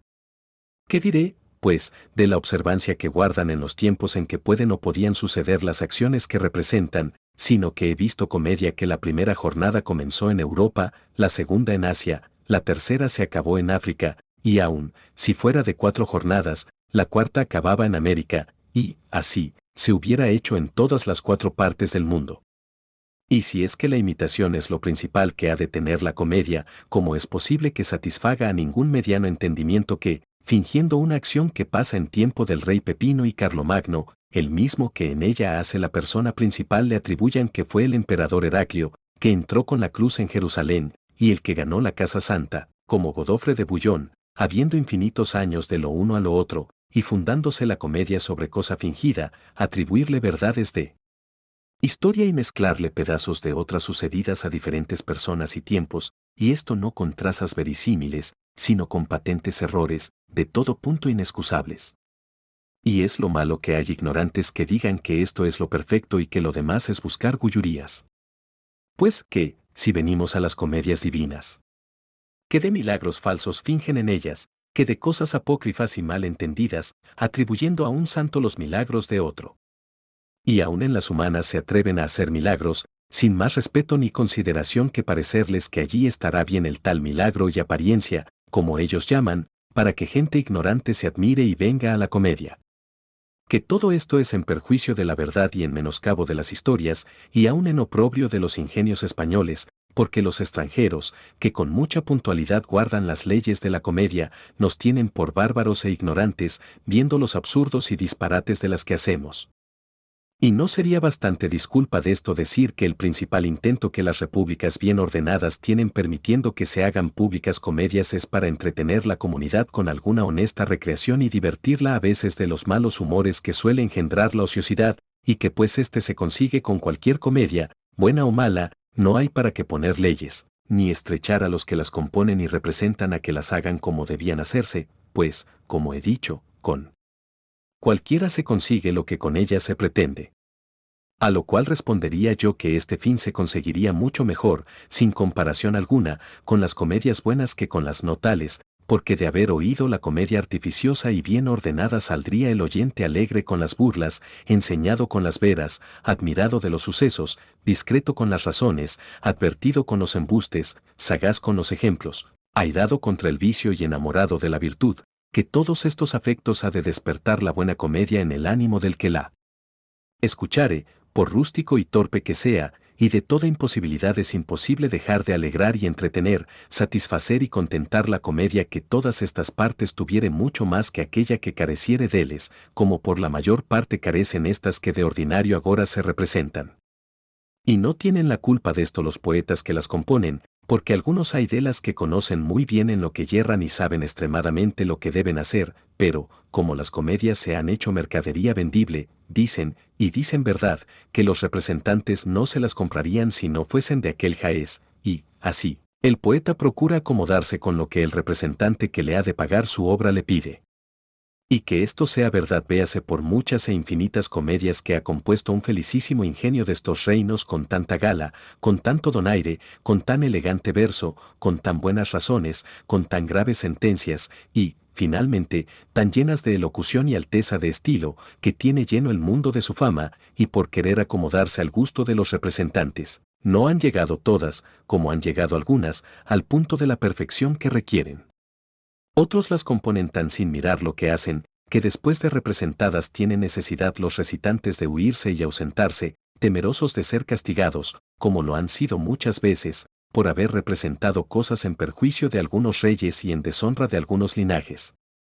Y todos estos inconvenientes cesarían, y aún otros muchos más que no digo, con que hubiese en la corte una persona inteligente y discreta que examinase todas las comedias antes que se representasen, no solo aquellas que se hiciesen en la corte, sino todas las que se quisiesen representar en España, sin la cual aprobación, sello y firma ninguna justicia en su lugar dejase representar comedia alguna, y de esta manera los comediantes tendrían cuidado de enviar las comedias a la corte, y con seguridad podrían representallas, y aquellos que las componen mirarían con más cuidado y estudio lo que hacían, temerosos de haber de pasar sus obras por el riguroso examen de quien lo entiende, y de esta manera se harían buenas comedias y se conseguiría felicísimamente lo que en ellas se pretende, así el entretenimiento del pueblo como la opinión de los ingenios de España, el interés y seguridad de los recitantes, y el ahorro del cuidado de Castigallos. Y si se diese cargo a otro, o a este mismo, que examinase los libros de caballerías que de nuevo se compusiesen, sin duda podrían salir algunos con la perfección que vuestra merced ha dicho, enriqueciendo nuestra lengua del agradable y precioso tesoro de la elocuencia, dando ocasión que los libros viejos se escureciesen a la luz de los nuevos que saliesen, para honesto pasatiempo, no solamente de los ociosos, sino de los más ocupados, pues no es posible que esté continuo el arco armado, ni la condición y flaqueza humana se pueda sustentar sin alguna lícita recreación. Capítulo 49. donde se trata del discreto coloquio que Sancho Panza tuvo con su señor Don Quijote. Ah, dijo Sancho, cogido le tengo. Esto es lo que yo deseaba saber como al alma y como a la vida. Venga acá, señor, podría negar lo que comúnmente suele decirse por ahí cuando una persona está de mala voluntad, no sé qué tiene fulano, que ni come, ni bebe, ni duerme, ni responde a propósito a lo que le preguntan, que no parece sino que está encantado. ¿De dónde se viene a sacar que los que no comen, ni beben, ni duermen, ni hacen las obras naturales que yo digo, estos tales están encantados, pero no aquellos que tienen la gana que vuestra merced tiene, y que bebe cuando se lo dan y come cuando lo tiene y responde a todo aquello que le preguntan, come tiene, responde le preguntan? ¿Verdad dices, Sancho? Respondió Don Quijote, pero ya te he dicho que hay muchas maneras de encantamentos, y podría ser que con el tiempo se hubiesen mudado de unos en otros y que agora se use que los encantados hagan todo lo que yo hago, aunque antes no lo hacían. De manera que contra el uso de los tiempos no hay que arguir ni de qué hacer consecuencias. Yo sé y tengo para mí que voy encantado, y esto me basta para la seguridad de mi conciencia, que la formaría muy grande si yo pensase que no estaba encantado y me dejase estar en esta jaula perezoso y cobarde, defraudando el socorro que podría dar a muchos menesterosos y necesitados que de mi ayuda y amparo deben tener a la hora de ahora precisa y extrema necesidad. Pues con todo eso, replicó Sancho, digo que para mayor abundancia y satisfacción sería bien que vuestra merced probase a salir de esta cárcel, que yo me obligo con todo mi poder a facilitarlo, y aun a sacarle de ella, y probase de nuevo a subir sobre su buen Rocinante, que también parece que va encantado, según va de melancólico y triste, y, hecho esto, probásemos otra vez la suerte de buscar más aventuras, y si no nos sucediese bien, tiempo nos queda para volvernos a la jaula, en la cual prometo a ley de buen y leal escudero de encerrarme juntamente con vuestra merced, si acaso fuere vuestra merced tan desdichado, o yo tan simple, que no acierte a salir con lo que digo. Yo soy contento de hacer lo que dices, Sancho hermano, replicó Don Quijote, y cuando tú veas coyuntura de poner en obra mi libertad, yo te obedeceré en todo y por todo, pero tú, Sancho, verás cómo te engañas en el conocimiento de mi desgracia. En estas pláticas se entretuvieron el caballero andante y el malandante escudero, hasta que llegaron donde ya apeados los aguardaban el cura, el canónigo y el barbero. Desunció luego los bueyes de la carreta el boyero y dejólos andar a sus anchuras por aquel verde y apacible sitio, cuya frescura convidaba a quererla gozar, no a las personas tan encantadas como Don Quijote, sino a los tan advertidos y discretos como su escudero, el cual rogó al cura que permitiese que su señor saliese por un rato de la jaula, porque si no le dejaban salir, no iría tan limpia aquella prisión como requiría la decencia de un tal caballero como su amo. Entendióle el cura y dijo que de muy buena gana haría lo que le pedía, si no temiera que en viéndose su señor en libertad había de hacer de las suyas y irse donde jamás gentes le viesen. Yo le fío de la fuga, respondió Sancho. Y yo y todo, dijo el canónigo, y más si él me da la palabra como caballero de no apartarse de nosotros hasta que sea nuestra voluntad. Si doy, respondió Don Quijote, que todo lo estaba escuchando, cuanto más que el que está encantado, como yo, no tiene libertad para hacer de su persona lo que quisiere, porque el que le encantó le puede hacer que no se mueva de un lugar en 3 siglos, y si hubiere huido, le hará volver en volandas. Y que, pues esto era así, bien podían soltalle, y más siendo tan en provecho de todos, y del no soltalle les protestaba que no podía dejar de fatigalles el olfato, si de allí no se desviaban. Tomóle la mano el canónigo, aunque las tenía atadas, y debajo de su buena fe y palabra le desenjaularon, de que él se alegró infinito y en grande manera de verse fuera de la jaula, y lo primero que hizo fue estirarse todo el cuerpo y luego se fue donde estaba Rocinante y, dándole 2 palmadas en las ancas, dijo: Aún espero en Dios y en su bendita madre, flor y espejo de los caballos, que presto nos hemos de ver los dos cual deseamos, tú, con tu señor a cuestas, y yo, encima de ti, ejercitando el oficio para que Dios me echó al mundo. Y diciendo esto Don Quijote, se apartó con Sancho en remota parte, de donde vino más aliviado y con más deseos de poner en obra lo que su escudero ordenase. Mirábalo el canónigo, y admirábase de ver la extrañeza de su grande locura y de que en cuanto hablaba y respondía mostraba tener bonísimo entendimiento, solamente venía a perder los estribos, como otras veces se ha dicho, en tratándole de caballería. Y así, movido de compasión, después de haberse sentado todos en la verde hierba para esperar el repuesto del canónigo, le dijo: Es posible, señor Hidalgo, que haya podido tanto con vuestra merced la amarga y ociosa lectura de los libros de caballerías, que le hayan vuelto el juicio de modo que venga a creer que va encantado con otras cosas de este jaez, tan lejos de ser verdaderas como lo está la misma mentira de la verdad. Y como es posible que haya entendimiento humano que se dé a entender que ha habido en el mundo aquella infinidad de amadeces y aquella turbamulta de tanto famoso caballero, tanto emperador de Trapisonda, tanto Félix Marte de Hircania, tanto Palafrén, tanta doncella andante, tantas sierpes, tantos endriagos, tantos gigantes, tantas inauditas aventuras, tanto género de encantamentos, tantas batallas, tantos desaforados encuentros, tanta bizarría de trajes, tantas princesas enamoradas, tantos escuderos condes, tantos enanos graciosos, tanto billete, tanto requiebro, tantas mujeres valientes y, finalmente, tantos y tan disparatados casos como los libros de caballerías contienen? De mí sé decir que cuando los leo, en tanto que no pongo la imaginación en pensar que son todos mentira y liviandad, me dan algún contento, pero cuando caigo en la cuenta de lo que son, doy con el mejor de las en la pared, y aun diera con él en el fuego, si cerca o presente le tuviera, bien como a merecedores de tal pena, por ser falsos y embusteros y fuera del trato que pide la común naturaleza, y como a inventores de nuevas sectas y de nuevo modo de vida, y como a quien da ocasión que él vulgo ignorante venga a creer y a tener por verdaderas tantas necedades como contienen. Y aún tienen tanto atrevimiento, que se atreven a turbar los ingenios de los discretos y bien nacidos hidalgos, como se echa bien de ver por lo que con vuestra merced han hecho, pues le han traído a términos que sea forzoso encerrarle en una jaula y traerle sobre un carro de bueyes, como quien trae o lleva algún león o algún tigre de lugar en lugar, para ganar con él dejando que le vean. Ea, señor Don Quijote, duélase de sí mismo y redúzgase al gremio de la discreción y sepa usar de la mucha que el cielo fue servido de darle, empleando el felicísimo talento de su ingenio en otra lectura que redunde en aprovechamiento de su conciencia y en aumento de su honra. Y si todavía, llevado de su natural inclinación, quisiere leer libros de hazañas y de caballerías, lea en la Sacra Escritura el de los jueces, que allí hallará verdades grandiosas y hechos tan verdaderos como valientes. Un Viriato tuvo Lusitania, un César, Roma, un Aníbal, Cartago, un Alejandro, Grecia, un conde Fernán González, Castilla, un Cid, Valencia, un Gonzalo Fernández, Andalucía, un Diego García de Paredes, Extremadura, un Garci Pérez de Vargas, Jerez, un Garcilaso, Toledo, un Don Manuel de León, Sevilla, cuya lesión de sus valerosos hechos puede entretener, enseñar, deleitar y admirar a los más altos ingenios que los leyeren.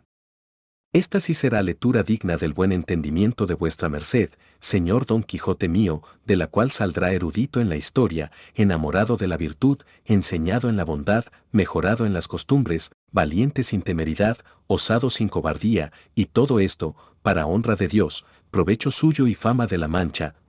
según es sabido, trae vuestra merced su principio y origen. Atentísimamente estuvo Don Quijote escuchando las razones del canónigo, y cuando vio que ya había puesto fin a ellas, después de haberle estado un buen espacio mirando, le dijo: Paréceme, señor Hidalgo, que la plática de vuestra merced se ha encaminado a querer darme a entender que no ha habido caballeros andantes en el mundo y que todos los libros de caballería son falsos, mentirosos, dañadores e inútiles para la república, y que yo he hecho mal en leerlos, y peor en creerlos, y más mal en imitarlos, habiéndome puesto a seguir la durísima profesión de la caballería andante que ellos enseñan, negándome que no ha habido en el mundo amadeces, ni de Gaula ni de Grecia, ni todos los otros caballeros de que las escrituras están llenas. Todo es al pie de la letra como vuestra merced lo va relatando, dijo a esta sazón el canónigo. A lo cual respondió Don Quijote: Añadió también vuestra merced diciendo que me habían hecho mucho daño tales libros, pues me habían vuelto el juicio y puéstome en una jaula, y que me sería mejor hacer la enmienda y mudar de lectura, leyendo otros más verdaderos y que mejor deleitan y enseñan. Así es, dijo el canónigo. Capítulo 50. De las discretas altercaciones que Don Quijote y el canónigo tuvieron, con otros sucesos. Bueno está eso, respondió Don Quijote. Los libros que están impresos con licencia de los reyes y con aprobación de aquellos a quien se remitieron, y que con gusto general son leídos y celebrados de los grandes y de los chicos, de los pobres y de los ricos, de los letrados e ignorantes, de los plebeyos y caballeros, finalmente, de todo género de personas de cualquier estado y condición que sean, habían de ser mentira, y más llevando tanta apariencia de verdad, pues nos cuentan el padre, la madre, la patria, los parientes, la edad, el lugar y las hazañas, punto por punto y día por día, que el tal caballero hizo, o caballeros hicieron. Calle vuestra merced, no diga tal blasfemia, y créame que le aconsejo en esto lo que debe de hacer como discreto, sino léalos y verá el gusto que recibe de su leyenda. Si no, dígame, hay mayor contento que ver, como si dijésemos, aquí ahora se muestra delante de nosotros un gran lago de pez hirviendo borbollones, y que andan nadando y cruzando por él muchas serpientes, culebras y lagartos, y otros muchos géneros de animales feroces y espantables, y que del medio del lago sale una voz tristísima que dice, tú, caballero, quien quiera que seas, que el temeroso lago estás mirando, si quieres alcanzar el bien que debajo de estas negras aguas se encubre, muestra el valor de tu fuerte pecho y arrójate en mitad de su negro y encendido licor, porque si así no lo haces, no serás digno de ver las altas maravillas que en sí encierran y contienen los 7 castillos de las 7 fades que debajo de esta negregura yacen. Y que apenas el caballero no ha acabado de oír la voz temerosa, cuando, sin entrar más en cuentas consigo, sin ponerse a considerar el peligro a que se pone y aún sin despojarse de la pesadumbre de sus fuertes armas, encomendándose a Dios y a su señora, se arroja en mitad del bullente lago, y cuando no se cata ni sabe dónde ha de parar, se halla entre unos floridos campos, con quien los elíseos no tienen que ver en ninguna cosa. Allí le parece que el cielo es más transparente y que el sol luce con claridad más nueva. Ofrécesele a los ojos una apacible floresta de tan verdes y frondosos árboles compuesta, que alegra a la vista su verdura, y entretiene los oídos el dulce y no aprendido canto de los pequeños, infinitos y pintados pajarillos que por los intricados ramos van cruzando. Aquí descubre un arroyuelo, cuyas frescas aguas, que líquidos cristales parecen, corren sobre menudas arenas y blancas pedrezuelas, que oro cernido y puras perlas semejan, a cuya vi una artificiosa fuente de jaspe variado y de liso mármol compuesta, acá vi otra a lo brutesco adornada, a donde las menudas conchas de las almejas con las torcidas casas blancas y amarillas del caracol, puestas con orden desordenada, mezclados entre ellas pedazos de cristal luciente y de contrahechas esmeraldas. Hacen una variada labor, de manera que el arte, imitando a la naturaleza, parece que allí la vence. Acullá de improviso se le descubre un fuerte castillo o vistoso alcázar, cuyas murallas son de macizo oro, las almenas de diamantes, las puertas de jacintos, finalmente, él es de tan admirable compostura, que, con ser la materia de que está formado no menos que de diamantes, de carbuncos, de rubíes, de perlas, de oro y de esmeraldas, es de más estimación su hechura.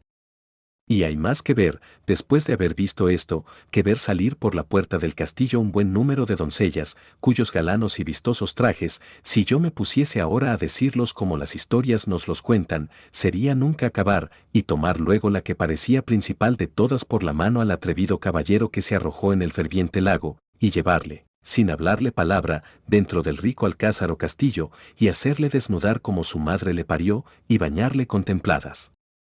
aguas, y luego untarle todo con olorosos ungüentos y vestirle una camisa de cendal delgadísimo, toda olorosa y perfumada, y acudir otra doncella y echarle un mantón sobre los hombros, que, por lo menos menos, dicen que suele valer una ciudad, y aún más. ¿Qué es ver, pues, cuando nos cuentan que tras todo esto le llevan a otra sala, donde haya puestas las mesas con tanto concierto, que queda suspenso y admirado? ¿Qué el verle echar agua a manos, toda de ámbar y de olorosas flores distilada? ¿Qué el hacerle sentar sobre una silla de marfil? ¿Qué verle servir todas las doncellas, guardando un maravilloso silencio? ¿Qué el traerle tanta diferencia de manjares, tan sabrosamente guisados, que no sabe el apetito a cuál deba de alargar la mano? ¿Cuál será oír la música que en tanto que come suena sin saberse quién la canta ni a dónde suena? Y, después de la comida acabada y las mesas alzadas, quedarse el caballero recostado sobre la silla, y quizá mondándose los dientes, como es costumbre, entrar a deshora por la puerta de la sala otra mucho más hermosa doncella que ninguna de las primeras, y sentarse al lado del caballero y comenzar a darle cuenta de qué castillo es aquel y de cómo ella está encantada en él, con otras cosas que suspenden al caballero y admiran a los leyentes que van leyendo su historia? No quiero alargarme más en esto, pues de ello se puede colegir que cualquiera parte que se lea de cualquiera historia de caballero andante ha de causar gusto y maravilla a cualquiera que la leyere. Y vuestra merced créame y, como otra vez le he dicho, lea estos libros, y verá cómo le destierran la melancolía que tuviere y le mejoran la condición, si acaso la tiene mala. De mí sé decir que después que soy caballero andante soy valiente, comedido, liberal, bien criado, generoso, cortés, atrevido, blando, paciente, sufridor de trabajos, de prisiones, de encantos, y aunque a tan poco que me vi encerrado en una jaula como loco, pienso, por el valor de mi brazo, favoreciéndome el cielo y no me siendo contraria la fortuna, en pocos días verme rey de algún reino, a donde pueda mostrar el agradecimiento y liberalidad que mi pecho encierra. Que, mía fe, Señor, el pobre está inhabilitado de poder mostrar la virtud de liberalidad con ninguno, aunque en sumo grado la posea, y el agradecimiento que solo consiste en el deseo es cosa muerta, como es muerta la fe sin obras. Por esto querría que la fortuna me ofreciese presto alguna ocasión donde me hiciese emperador, por mostrar mi pecho haciendo bien a mis amigos, especialmente a este pobre de Sancho Panza, mi escudero, que es el mejor hombre del mundo, y querría darle un condado que le tengo muchos días ha prometido, sino que temo que no ha de tener habilidad para gobernar su estado. Casi estas últimas palabras oyó Sancho a su amo, a quien dijo: Trabaje vuestra merced, señor Don Quijote, en darme ese condado tan prometido de vuestra merced como de mi esperado, que yo le prometo que no me falte a mi habilidad para gobernarle, y cuando me faltare, yo he oído decir que hay hombres en el mundo que toman en arrendamiento los estados de los señores y les dan un tanto cada año, y ellos se tienen cuidado del gobierno, y el señor se está a pierna tendida, gozando de la renta que le dan, sin curarse de otra cosa, y así haré yo, y no repararé en tanto más cuanto, sino que luego me desistiré de todo y me gozaré mi renta como un duque, y allá se lo hallan. Eso, hermano Sancho, dijo el canónigo, entiéndese en cuanto al gozar la renta, empero, al administrar justicia ha de atender el señor del Estado, y aquí entra la habilidad y buen juicio, y principalmente la buena intención de acertar, que si esta falta en los principios, siempre irán errados los medios y los fines, y así suele Dios ayudar al buen deseo del simple como desfavorecer al malo del discreto. No sé esas filosofías, respondió Sancho Panza, mas solo sé que tan presto tuviese yo el condado como sabría regirle, que tanta alma tengo yo como otro, y tanto cuerpo como el que más, y tan rey sería yo de mi estado como cada uno del suyo, y siéndolo, haría lo que quisiese, y haciendo lo que quisiese, haría mi gusto, y haciendo mi gusto, estaría contento, y en estando uno contento, no tiene más que desear, y no teniendo más que desear, acabóse, y el estado venga, y adiós y veámonos, cómo. Dijo un ciego a otro. No son malas filosofías esas, como tú dices, Sancho, pero, con todo eso, hay mucho que decir sobre esta materia de condados. A lo cual replicó Don Quijote: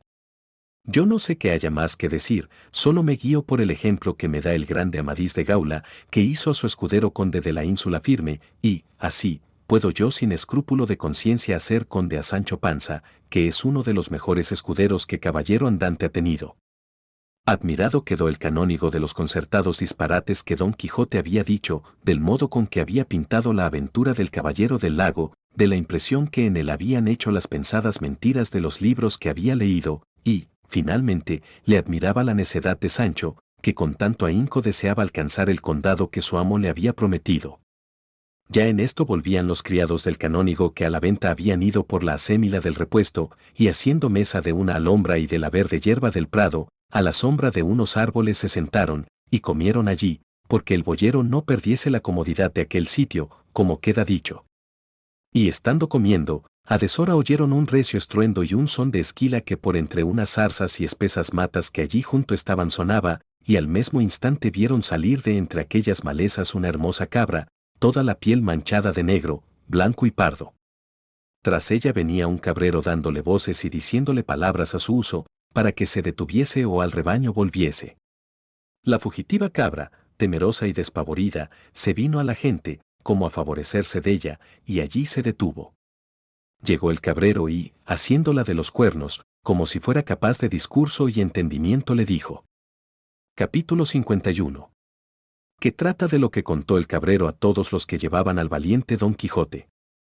3 leguas de este valle está una aldea que, aunque pequeña, es de las más ricas que hay en todos estos contornos, en la cual había un labrador muy honrado, y tanto, que, aunque es anejo al ser rico el ser honrado, más lo era él por la virtud que tenía que por la riqueza que alcanzaba, más lo que le hacía más dichoso, según él decía, era tener una hija de tan extremada hermosura, rara discreción, donaire y virtud, que el que la conocía y la miraba se admiraba de ver las extremadas partes con que el cielo y la naturaleza la habían enriquecido. Siendo niña fue hermosa, y siempre fue creciendo en belleza, y en la edad de 16 años fue hermosísima. La fama de su belleza se comenzó a extender por todas las circunvecinas aldeas, que digo yo por las circunvecinas no más, si se extendió a las apartadas ciudades y aún se entró por las salas de los reyes y por los oídos de todo género de gente, que como a cosa rara o como a imagen de milagros de todas partes a verla venían. Guardábala su padre y guardábase ella, que no hay candados, guardas ni cerraduras que mejor guarden a una doncella que las del recato propio. La riqueza del padre y la belleza de la hija movieron a muchos, así del pueblo como forasteros, a que por mujer se la pidiesen, mas él, como a quien tocaba disponer de tan rica joya, andaba confuso, sin saber determinarse a quien la entregaría de los infinitos que le importunaban. Y entre los muchos que tan buen deseo tenían fui yo uno, a quien dieron muchas y grandes esperanzas de buen suceso conocer que el Padre conocía quien yo era, el ser natural del mismo pueblo, limpio en sangre, en la edad floreciente, en la hacienda muy rico y en el ingenio no menos acabado. Con todas estas mismas partes la pidió también otro del mismo pueblo, que fue causa de suspender y poner en balanza la voluntad del Padre, a quien parecía que con cualquiera de nosotros estaba su hija bien empleada, y, por salir de esta confusión, determinó decírselo a Leandra, que así se llama la rica que en miseria me tiene puesto, advirtiendo que, pues los dos éramos iguales, era bien dejar a la voluntad de su querida hija el escoger a su gusto, cosa digna de imitar de todos los padres que a sus hijos quieren poner en estado. No digo yo que los dejen escoger en cosas ruines y malas, sino que se las propongan buenas, y de las buenas, que escojan a su gusto. No sé yo el que tuvo Leandra, solo sé que el padre nos entretuvo a entrambos con la poca edad de su hija y con palabras generales, que ni le obligaban ni nos desobligaban tampoco.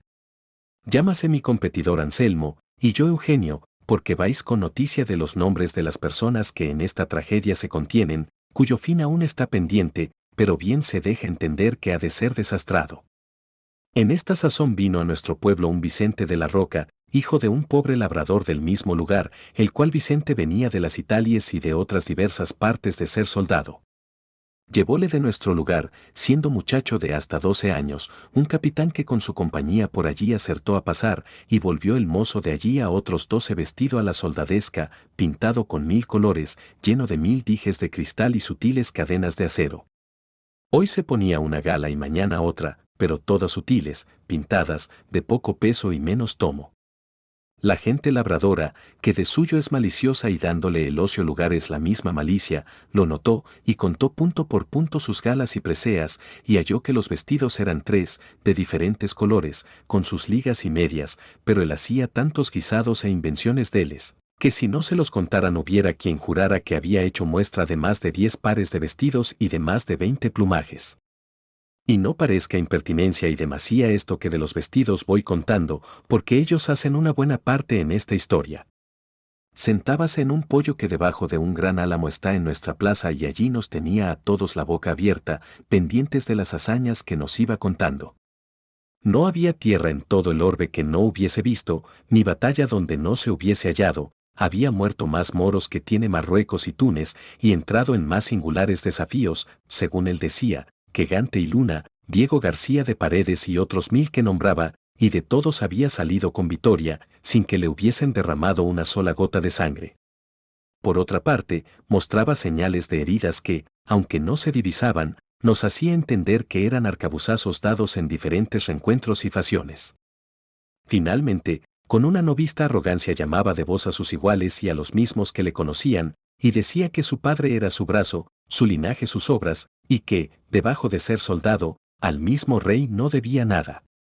Añadiósele a estas arrogancias ser un poco músico y tocar una guitarra a lo rasgado, de manera que decían algunos que la hacía hablar, pero no pararon aquí sus gracias, que también la tenía de poeta, y, así, de cada niñería que pasaba en el pueblo componía un romance de legua y media de escritura.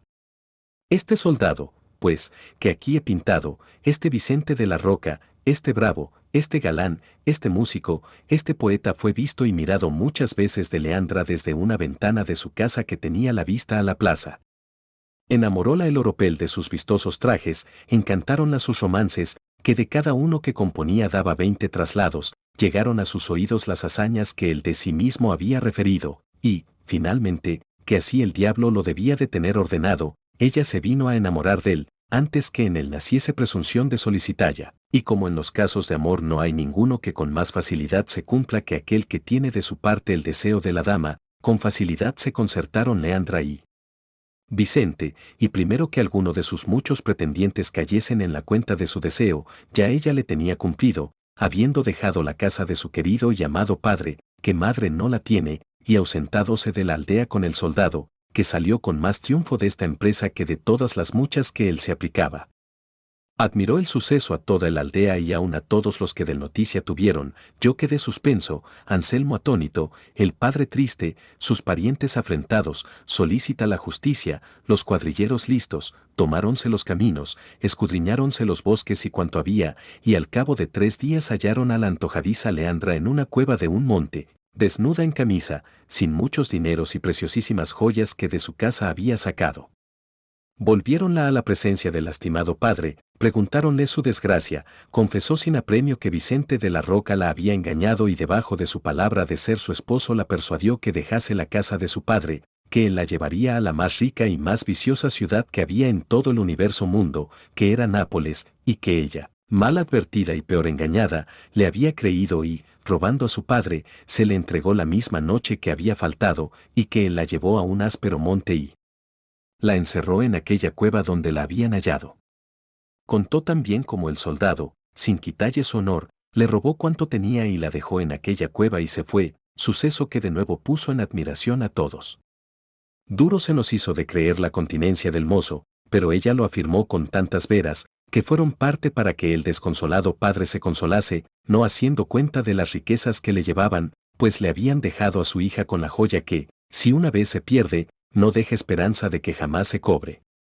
El mismo día que pareció Leandra, la despareció su padre de nuestros ojos y la llevó a encerrar en un monasterio de una villa que está aquí cerca, esperando que el tiempo gaste alguna parte de la mala opinión en que su hija se puso. Los pocos años de Leandra sirvieron de disculpa de su culpa, a lo menos con aquellos que no les iba algún interés en que ella fuese mala o buena, pero los que conocían su discreción y mucho entendimiento no atribuyeron a ignorancia su pecado, sino a su desenvoltura y a la natural inclinación de las mujeres, que por la mayor parte suele ser desatinada y mal compuesta. Encerrada Leandra, quedaron los ojos de Anselmo ciegos, a lo menos sin tener cosa que mirar que contento le diese, los míos, en tinieblas, sin luz que a ninguna cosa de gusto les encaminase. Con la ausencia de Leandra crecía nuestra tristeza, apocábase nuestra paciencia, maldecíamos las galas del soldado y abominábamos del poco recato del padre de Leandra. Finalmente, Anselmo y yo nos concertamos de dejar el aldea y venirnos a este valle, donde él apacentando una gran cantidad de ovejas suyas propias y yo un numeroso rebaño de cabras, también mías, pasamos la vida entre los árboles, dando vado a nuestras pasiones o cantando juntos alabanzas o vituperios de la hermosa Leandra o suspirando solos y a solas comunicando con el cielo nuestras querellas. A imitación nuestra, otros muchos de los pretendientes de Leandra se han venido a estos ásperos montes usando el mismo ejercicio nuestro, y son tantos, que parece que este sitio se ha convertido en la pastoral Arcadia, según está colmo de pastores y de apriscos, y no hay parte en él donde no se oiga el nombre de la hermosa Leandra. Este la maldice y la llama antojadiza, varia y deshonesta, aquel la condena por fácil y ligera, tal la absuelve y perdona, y tal la justicia y vitupera, uno celebra su hermosura, otro reniega de su condición, y, en fin, todos la deshonran y todos la adoran, y de todo se extiende a tanto la locura, que hay quien se queje de desdén sin haberla jamás hablado, y aun quien se lamente y sienta la rabiosa enfermedad de los celos, que ella jamás dio a nadie, porque, como ya tengo dicho, antes se supo su pecado que su deseo. No hay hueco de peña, ni margen de arroyo, ni sombra de árbol que no esté ocupada de algún pastor que sus desventuras a los aires cuente. El eco repite el nombre de Leandra donde quiera que pueda formarse. Leandra, resuenan los montes, Leandra, murmuran los arroyos, y Leandra nos tiene a todos suspensos y encantados, esperando sin esperanza y temiendo sin saber de qué tememos. Entre estos disparatados, el que muestra que menos y más juicio tiene es mi competidor Anselmo, el cual, teniendo tantas otras cosas de que quejarse, solo se queja de ausencia, y al son de un rabel que admirablemente toca, con versos donde muestra su buen entendimiento, cantando se queja. Yo sigo otro camino más fácil, y a mi parecer el más acertado, que es decir mal de la ligereza de las mujeres, de su inconstancia, de su doble trato, de sus promesas muertas, de su fe rompida y, finalmente, del poco discurso que tienen en saber colocar sus pensamientos e intenciones que tienen. Y esta fue la ocasión, señores, de las palabras y razones que dije a esta cabra cuando aquí llegué, que por ser hembra la tengo en poco, aunque es la mejor de todo mi apero. Esta es la historia que prometí contaros. Si he sido en el contarla prolijo, no seré en serviros corto. Cerca de aquí tengo mi majada y en ella tengo fresca leche y muy sabrosísimo queso, con otras varias y sazonadas frutas, no menos a la vista que al gusto agradables. Capítulo 52. De la pendencia que Don Quijote tuvo con el cabrero, con la rara aventura de los deceplinantes, a quien dio feliz fin a costa de su sudor. General gusto causó el cuento del cabrero a todos los que escuchado le habían, especialmente le recibió el canónigo, que con extraña curiosidad notó la manera con que le había contado, tan lejos de parecer rústico cabrero cuan cerca de mostrarse discreto cortesano, y, así, dijo que había dicho muy bien el cura en decir que los montes criaban letrados. Todos se ofrecieron a Eugenio, pero el que más se mostró liberal en esto fue Don Quijote, que le dijo: Por cierto, hermano cabrero, que si yo me hallara posibilitado de poder comenzar alguna aventura, que luego me pusiera en camino porque vos la tuviérades buena, que yo sacara del monesterio, donde sin duda alguna debe de estar contra su voluntad, a Leandra, a pesar de la abadesa y de cuantos quisieran estorbarlo, y os la pusiera en vuestras manos, para que hiciera desde ella a toda vuestra voluntad y talante, guardando, pero, las leyes de la caballería, que mandan que a ninguna doncella se le sea fecho desaguisado alguno, aunque yo espero en Dios nuestro Señor que no ha de poder tanto la fuerza de un encantador malicioso, que no pueda más la de otro encantador mejor intencionado, y para entonces os prometo mi favor y ayuda, como me obliga mi profesión, que no es otra sino es favorecer a los desvalidos y menesterosos. Miróle el cabrero y, como vio a Don Quijote de tan mal pelaje y catadura, admiróse y preguntó al barbero, que cerca de sí tenía: Señor, ¿quién es este hombre que tal talle tiene y de tal manera habla? ¿Quién ha de ser? Respondió el barbero, sino el famoso Don Quijote de la Mancha, desfacedor de agravios, enderezador de tuertos, el amparo de las doncellas, el asombro de los gigantes y el vencedor de las batallas. Eso me semeja, respondió el cabrero, a lo que se lee en los libros de caballeros andantes, que hacían todo eso que de este hombre vuestra merced dice, puesto que para mí tengo o que vuestra merced se burla o que este gentilhombre debe de tener vacíos los aposentos de la cabeza. Sois un grandísimo bellaco, dijo a esta sazón Don Quijote, y vos sois el vacío y el menguado, que yo estoy más lleno que jamás lo estuvo la muy y de puta que os parió.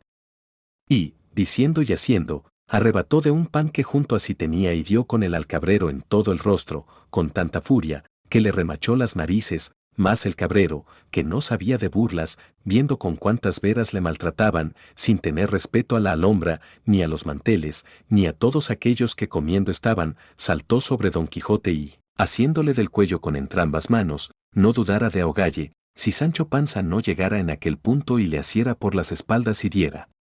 con él encima de la mesa, quebrando platos, rompiendo tazas y derramando y esparciendo cuanto en ella estaba. Don Quijote, que se vio libre, acudió a subirse sobre el cabrero, el cual, lleno de sangre el rostro, molido a coces de Sancho, andaba buscando a gatas algún cuchillo de la mesa para hacer alguna sanguinolenta venganza, pero estorbábanselo el canónigo y el cura, mas el barbero hizo de suerte que el cabrero cogió debajo de sí a Don Quijote, sobre el cual llovió tanto número de mojicones, que del rostro del pobre caballero llovía tanta sangre como del suyo. Reventaban de risa el canónigo y el cura, saltaban los cuadrilleros de gozo, susaban los unos y los otros, como hacen a los perros cuando en pendencia están trabados. Solo Sancho Panza se desesperaba, porque no se podía desasir de un criado del canónigo, que le estorbaba que a su amo no ayudase. En resolución, estando todos en regocijo y fiesta, sino los dos aporreantes que se carpían, oyeron el son de una trompeta, tan triste, que les hizo volver los rostros hacia donde les pareció que sonaba, pero el que más se alborotó de oírle fue Don Quijote, el cual, aunque estaba debajo del cabrero, harto contra su voluntad y más que medianamente molido, le dijo: Hermano demonio, que no es posible que dejes de serlo, pues has tenido valor y fuerzas para sujetar las mías, ruégote que hagamos treguas, no más de por una hora, porque el doloroso son de aquella trompeta que a nuestros oídos llega me parece que a alguna nueva aventura me llama. El cabrero, que ya estaba cansado de moler y ser molido, le dejó luego, y Don Quijote se puso en pie, volviendo a sí mismo el rostro a donde el son se oía, y vio a deshora que por un recuesto bajaban muchos hombres vestidos de blanco, a modo de disciplinantes.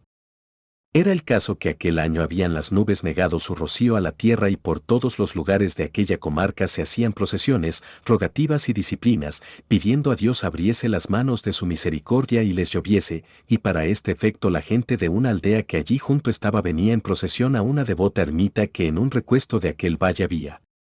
Don Quijote, que vio los extraños trajes de los disciplinantes, sin pasarle por la memoria las muchas veces que los había de haber visto, se imaginó que era cosa de aventura y que a él solo tocaba, como a caballero andante, el acometerla, y confirmóle más esta imaginación pensar que una imagen que traían cubierta de luto fuese alguna principal señora que llevaban por fuerza aquellos follones y descomedidos malandrines, y como esto le cayó en las mientes, con gran ligereza arremetió a Rocinante,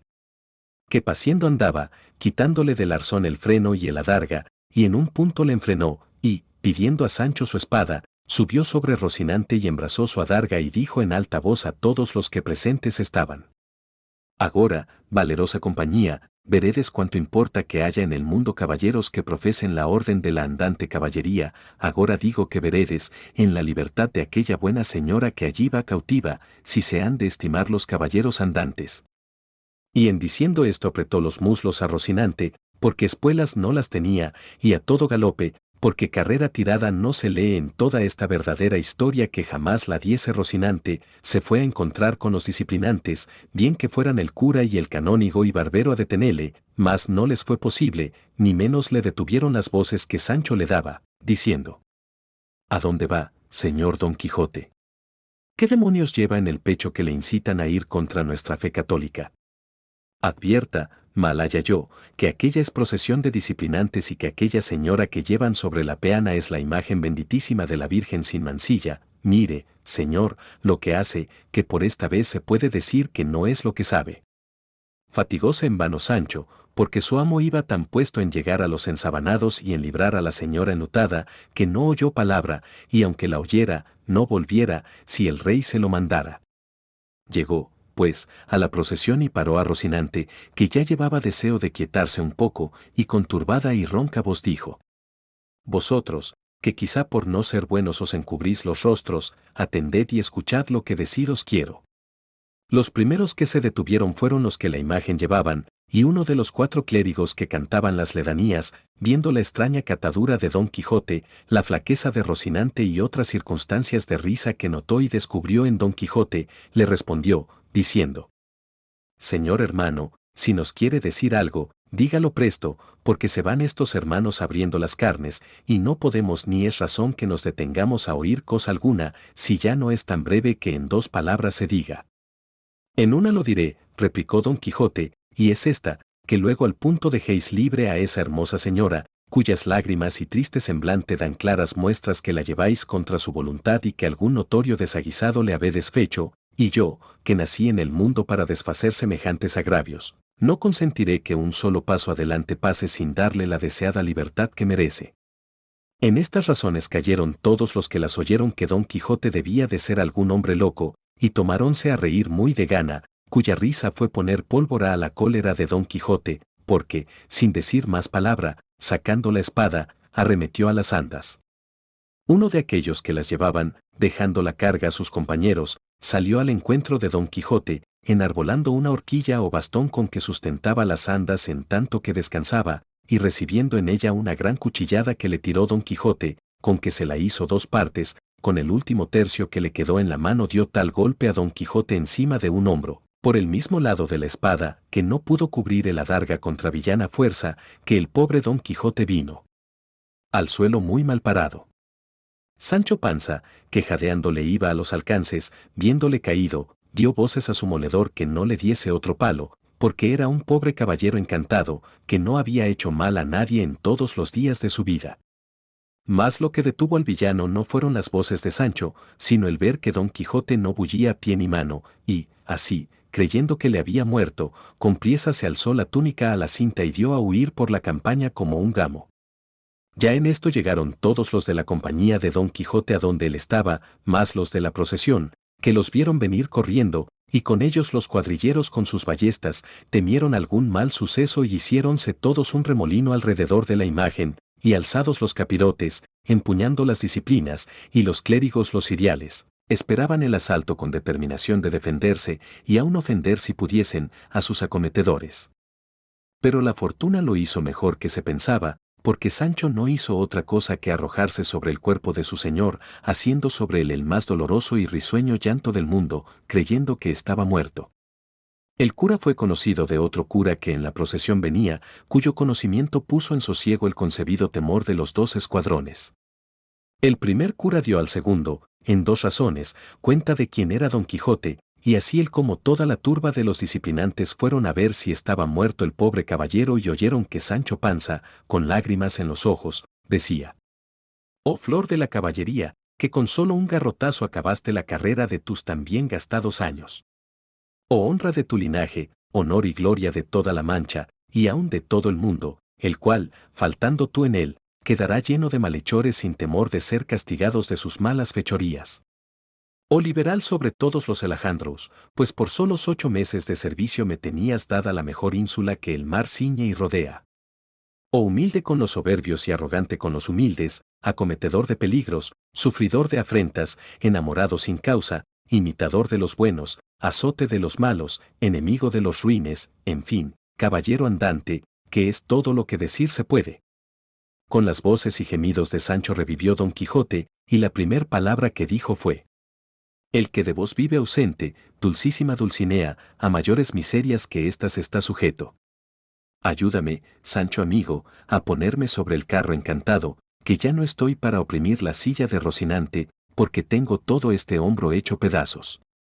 «Eso haré yo de muy buena gana, señor mío», respondió Sancho, «y volvamos a mi aldea en compañía de estos señores que su bien desean, y allí daremos orden de hacer otra salida que nos sea de más provecho y fama». «Bien dices, Sancho», respondió Don Quijote, «y será gran prudencia dejar pasar el mal influjo de las estrellas que agora corre». El canónigo y el cura y barbero le dijeron que haría muy bien en hacer lo que decía, y así, habiendo recibido grande gusto de las simplicidades de Sancho Panza, pusieron a Don Quijote en el carro, como antes venía. La procesión volvió a ordenarse y a proseguir su camino, el cabrero se despidió de todos, los cuadrilleros no quisieron pasar adelante, y el cura les pagó lo que se les debía, el canónigo pidió al cura le avisase el suceso de Don Quijote, si sanaba de su locura o si proseguía en ella, y con esto tomó licencia para seguir su viaje. En fin, todos se dividieron y apartaron, quedando solos el cura y barbero, Don Quijote y Panza y el bueno de Rocinante, que a todo lo que había visto estaba con tanta paciencia como su amo.